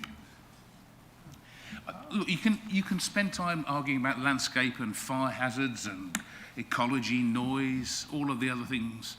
But when we get down to it, it's food versus energy. You can't have both, not in the same place. So we have to decide, do we want the food or do we want the energy? What's most appropriate? The need is for both, but the want is different when you look at it locally, because they don't want the energy. They don't want the energy infrastructure. We have to decide, is it the best place to grow food or is it the best place to generate energy? Food production, it's finite. There are only a finite places that we can grow it in the UK. Energy, we can put it almost anywhere, as we're finding out. So to me, it's a case of which one do we go for? And I heard somebody say earlier that it wouldn't set a precedent for all the other applications. I'm afraid I don't agree with that. I think it would be very difficult in the future if we said that no, agriculture didn't count and energy was the priority in this case. I think every other application that came forward, we would find it difficult to argue the reverse of that. So I think we are setting a precedent. And the precedent should be, in this case, in this location, at this time, it's food, not energy. So that's all I have to say. Thank you, Councillor Busby. Councillor Hinton. Thank you, Mr. Chairman. Before I talk too much about the actual proposal in front of us, it's a question really as much as anything else to Mr. Isbell about guarantees on removal of the equipment from the site. I seem to remember a few years ago at the Parham airfield in what is now East Suffolk's area, they required an enormous deposit from the developer to remove the concrete base from the potential wind turbines should the development cease to operate for more than a certain length of time. In other words, if it broke down and wasn't repaired, or the company that was operating it decided they'd taken all their subsidies and everything else and had disappeared off into the distance, then there was money to remove the concrete base that the thing was required upon. Is there a provision whereby we could ask for a similar cash deposit now to be put against the site to make sure that in 40 years' time all of the 20 containers and all of the thousands of panels and infrastructure can be removed? Typically, in that sort of situation, Chairman, one might ask for a bond, and certainly Mid-Suffolk did that, I believe, in relation, probably Bron can speak to this, you may well recall the case better than I, in relation to some wind turbines at our airfield, so it is possible. The question is whether the nature of this development warrants it, and what you do effectively is that your decision becomes subject to a Section 106 to provide a suitable bond to underpin remediation as and when that happens, with obviously indexation against the cost associated with whatever removal and remediation may be necessary. And officers have not worked on that basis. Our approach has been to advise you that a condition is reasonable to start with. Councillor Jameson, you're next. Thank you, Chair. Councillor Busby said this is food versus energy, but the landowner's already said he's going to graze sheep under these panels, so there is still going to be some food available from this land. It may not be in the same volumes as a field of wheat, but there is still going to be both available on the land. I mean, if the last year has shown us anything as well, is that we can't keep relying on fossil fuels from other parts of the world, and solar and wind and hydro have got to be implemented, if we're going to be self-sufficient in energy as much as the needs for us to be self-sufficient in food.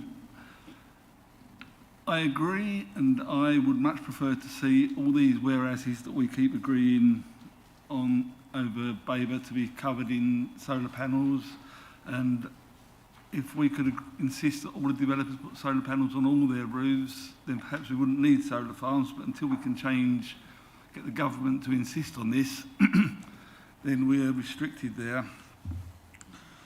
Even if currently there's 0.1% of land is dedicated to solar farms, and even if we meet the government's targets for 2035, it'd still only be 0.3% of land.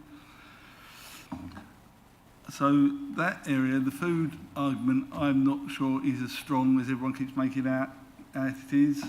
My concerns with this development are twofold. They're the effect on the roads around Burstall. So I drive that road because it's a lovely route to drive to work some days, and there's barely enough road. Well, in a lot of places, not even enough room for 2 cars to pass. But even on the best parts, it's just barely enough room for 2 cars to pass. So having lorries going through Burstall is going to be a nightmare. I mean, the Bron said that risk of incident or significant suggestion is what highways class as a significant impact on the unacceptable impact on the highway. Well, this is going to cause potential of incidents and congestion in Burstall. And the other thing is the noise. I know we're saying we're meeting all the applicants saying they're meeting all the targets for noise, but just going to the site the other day, just that Anesco battery site, where it's so quiet there, it's a really distinctive noise, and it's having more battery storage there is, I mean, it's only going to double that noise, and it's quite intrusive even at the moment. So they're my 2 main concerns, the potential noise and the impact on the highways around Burstall and around the other villages along here. Can I just quickly ask the Chief Planning Officer, as regards consultation with the county as regards the highways problems, from Bron's report, if I remember rightly, that they're not being too concerned? I think that's a fair summary, Chairman. Councillor Beer. Thank you, Mr. Chairman. Well, I listened to Councillor Busby, and I think he's right, it's food or energy. But then I heard my Green colleague say about the energy, and if he's in favour of that, then I'm going to support him on it, because I do believe that the most pressing problem we have at this moment is energy. And I do accept that the feeling that's being said, well, any extra energy produced isn't necessarily going to be to the benefit of the locals and what have you. But it is benefit to the rest of the country. And, you know, in this immediate situation, we do need energy. And for the next 40 years, energy, I think, over food, because I take part in a food bank that we organise in Great Cornard, and the amount of food that is still wasted from the supermarkets, and even after we've given lots of food away at our food bank, there is still wastage. So I think they really need to get their act together so that this food isn't wasted as much as it continually still is today. And I think the most pressing point is energy. If we're minded to go down this road, then I think that would help me better support this idea. But I am concerned about a lot of the points raised, but I think there are enough conditions set in place that would safeguard this. So I'm still waiting to hear what others think. Thank you. Thank you. Councillor Holt. Yeah, but I just find that as Councillor Buckley said, we've got this energy and food conversation going on, but to a point, it's not about just energy and food. It's about our Suffolk landscape, and we have to protect that. And we have to, I believe, as a district and as a county, come up with solutions as to where the best available land is to position this type of solar energy. And this isn't it. This location isn't it. I touched on it earlier. We seem to be being dictated to where our substations are, leading us to build our solar farms and have this application as a prime example. I'm sure, and I'm no land expert, but we need to consult with land experts to find suitable locations, and if the infrastructure isn't close to it, build them close to it. Don't just build around a current infrastructure that was designed many, many years ago and that wasn't for solar farms. It was for power, electricity, and just because that substation is there doesn't mean that this land is prime location for that solar farm. So I don't think it's just a choice between food and energy. Yes, food is just as important as energy. We can't live without food, but we need to find the right locations within the county, within our district, and it needs all districts and the county council to come together with the energy providers to find those suitable locations that don't impact on our special, wonderful Suffolk landscape. Thank you. Councillor Hinn. Thank you, Mr. Chairman. I agree with Councillor Holt there. One of the things that, of course, Burstall is going to be blighted by in the not too distant future are all the new power lines coming into there from the offshore wind and from Sizewell Sea and for everywhere else. It's going to turn into a real forest of pylons. That doesn't mean to say that we should be agreeing to put solar panels there, but it just shows that it's only because the Burstall substation's there that this application is being considered there, because the power has to be taken to where it's actually going to be needed. And at the moment, the grid can't cope with the power that is being produced in the North Sea, and so they're having to put new power lines in to take the electricity down to the southeast and to elsewhere. So why is it that we suddenly think that there's capacity for an extra 30 megawatts to go into Burstall from a solar farm? Also, within the papers, there are numerous references to the planning policy guidance, etc., which say that when considering and deciding a planning application, it says that large-scale solar farms should be focused on previously developed and non-agricultural land, providing that it's not of high environmental. And it goes on, it's mentioned in several places throughout the policy. The other thing that puzzles me a little bit is paragraph 4.3 on page 21. An independent peer review of the submitted environmental statement was commissioned by Babergh Suffolk District Council and carried out by Professor Martin Broderick and Dr. Bridget Durning of ESIA Consult Limited. That review concluded the environmental statement to be very proportionate, well structured and well written, despite some omissions when compared to their standardised assessment criteria. In other words, could do better. It's a very ambiguous sort of statement as to, from a review that's been conducted and presumably paid for by Babergh. It doesn't really tell us anything.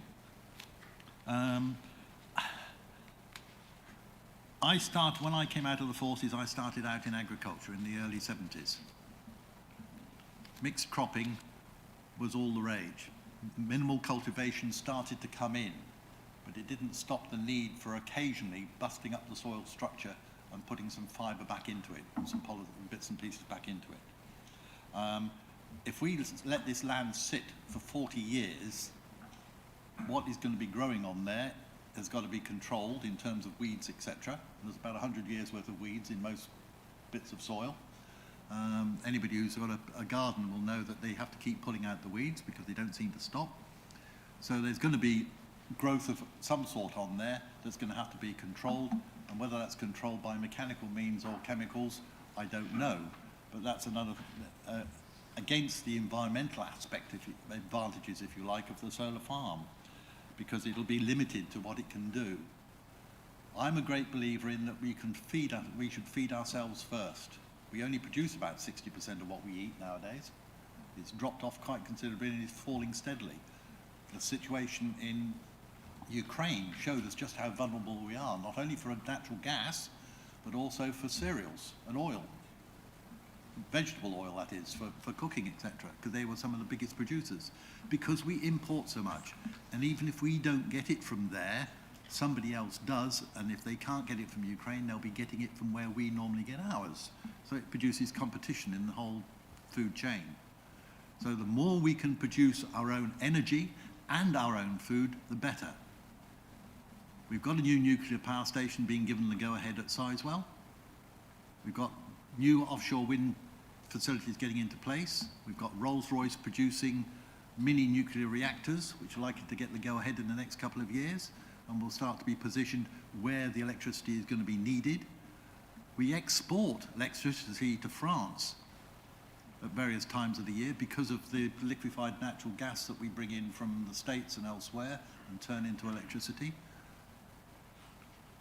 And yet, the papers were reporting yesterday that all the coal-fired power stations were going to be told to warm themselves up because the wind wasn't going to blow for the next few days, and therefore there wasn't going to be any electricity coming from wind farms, and so we needed to get the coal-fired power stations going. So the whole thing is a balancing act, and a mixed-up balancing act at that. And I think that by ignoring our policies and national policies and building on, effectively building on prime agricultural land, we are doing ourselves and our children a great injustice. Thank you. Councillor McCraw. I have to confess I'm in two minds because I can hear the arguments both ways, energy, food production, and obviously the environmental impact concerns. Actually, I think there are environmental gains from this in terms of biodiversity.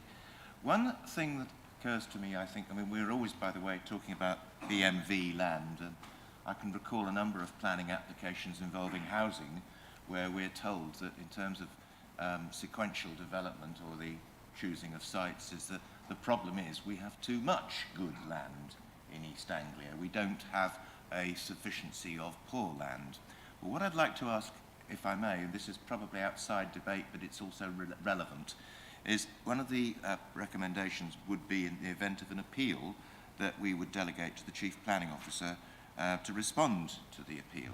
And the reason I mention this is that there has been repeated mention from objectors about planning appeals that have been refused on similar schemes. And I wonder if there's any guidance that the Chief Planning Officer can give us as to the reasons behind those refusals.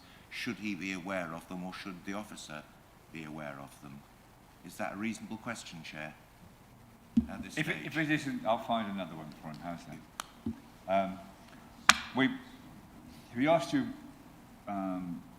Councillor McCraw asked you about the situation in terms of appeal, but going one step back, can I get you to talk about the planning balance, because you were saying to me you wanted to change some of the provision in one or two of those ones.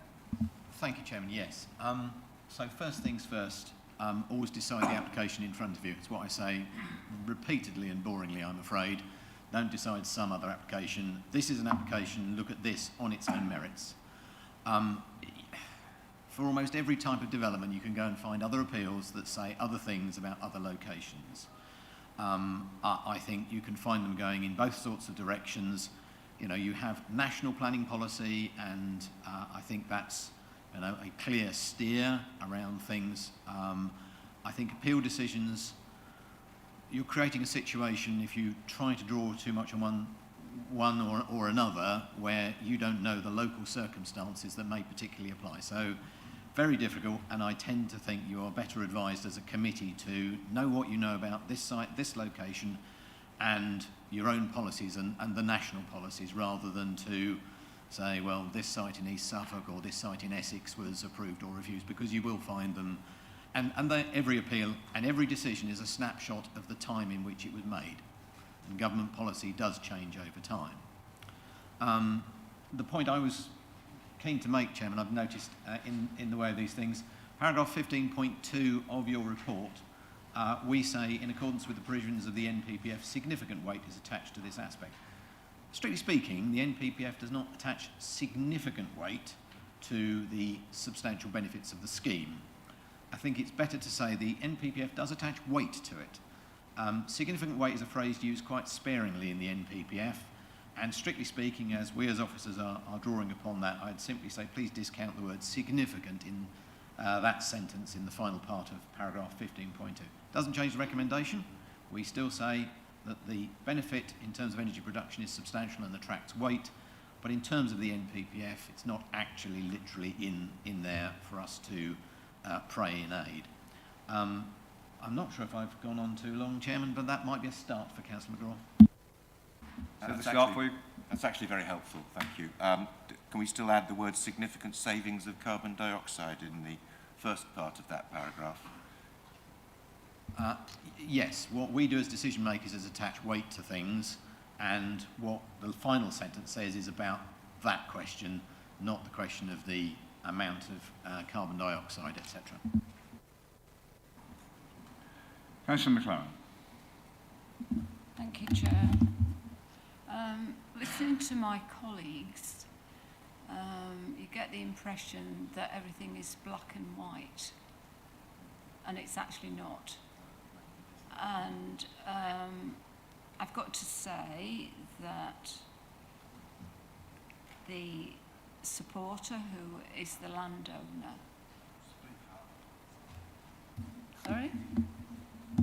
Sorry, Councillor Busby. I was impressed with the presentation by the supporter stroke landowner. He sounded to me as if he'd given great thought to what he was pursuing as a follow-on from what he's doing at the present time.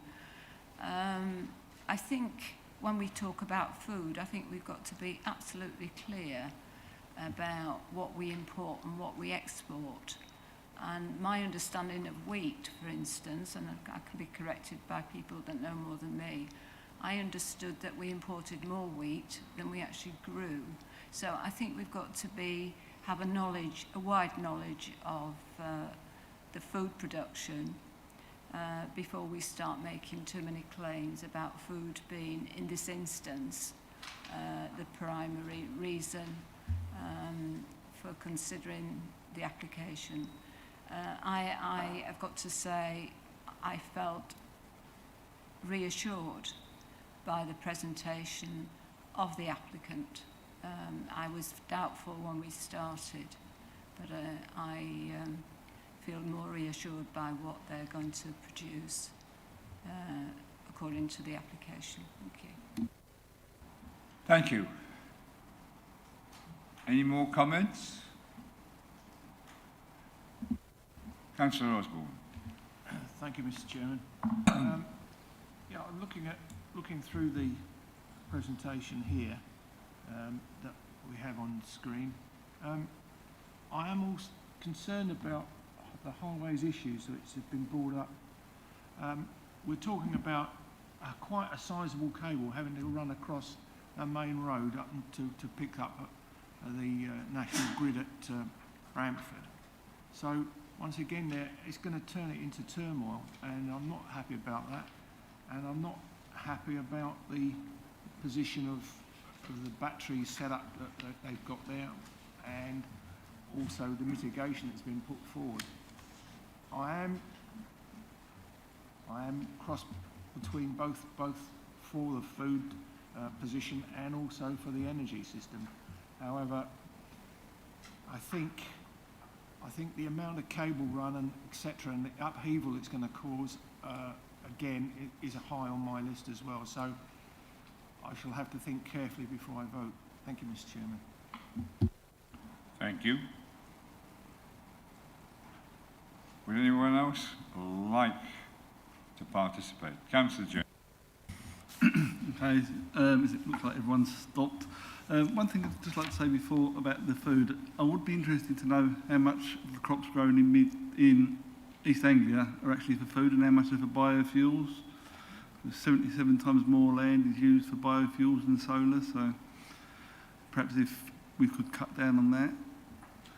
But in terms of this application, I, as I said earlier, concerned about the highway's impact on Burstall. I do agree with Councillor Holt on some aspects, that our countryside being covered in solar panels. I'd much rather them be on the roofs of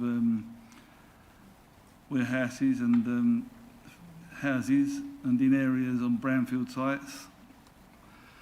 But weighing up the application in front of us, the need to get away from fossil fuels and the improvements in biodiversity on this land, I think I will lean towards proposing the officer's recommendation if there's someone to second it. Thank you. I have a proposer for the officer's recommendation. Do I have a seconder? Councillor McLaren. Thank you. Right. We now have a proposer and a seconder for the motion. I will carry on the debate if anyone else wants to comment any more. No? In that case, we'll go to a vote. Before we do, can I ask the Chief Planner just to sum up exactly what we've agreed? Chairman, I think the motion is on, and the version I don't have, there are two elements to it. There's an A and a B to this. So anticipating that the applicant has indicated an intention to appeal, the recommendation firstly is that planning permission be granted subject to condition, and those are listed, and I'm afraid I don't have the page numbers on the version I'm looking at. And the second point is that in the event that the council does not issue that decision notice before the appeal is lodged, that the position of the planning authority in representing being represented at the appeal that may follow for non-determination be delegated to myself as effectively that the council would have been minded to take that decision had the decision still rested with us. So effectively what you have is an authority and instruction to officers to grant planning permission subject to condition, and in the event that the decision notice does not go out before an appeal is made good with the planning inspectorate, that we as officers are instructed that the council will be minded to make that decision were the decision still to rest with us. I think that's the fairest way of summing up. Thank you. Councillor Osborne. Thank you, Mr. Chairman. Can I just have clarification? The conditions that, on the recommendation, the conditions that have been brought before us, are they going to be adhered to as conditions, please, if the application is granted? So, Chairman, if I just step in, the recommendations are listed as a series of bullets under point A of the recommendation, including time limit, approved plans, the removal, reinstatement, retention of biodiversity enhancement condition, etc., and various others, including arboricultural method statements, visibility displays, and other matters. Those are what we would put on a decision notice, and those are what we would represent to an inspector if that is where the matter goes. Thank you. More comments from anyone? Right, then we'll go to a vote. Blair, if you'd like to. Thank you, Chair. Members, that vote is now in progress. Councillor Beer, can I take your vote, please? For. Thank you.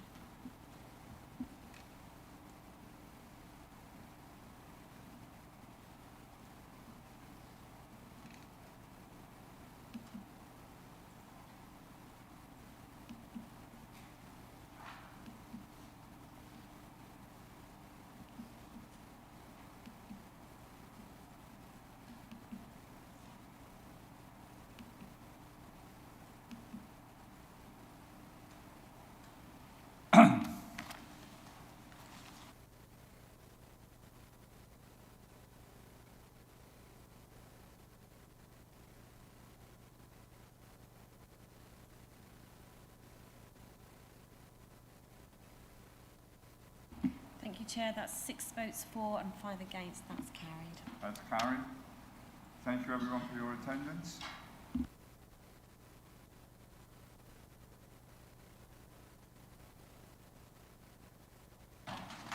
22nd. The next meeting is 22nd of February, and I declare this meeting closed. Thank you.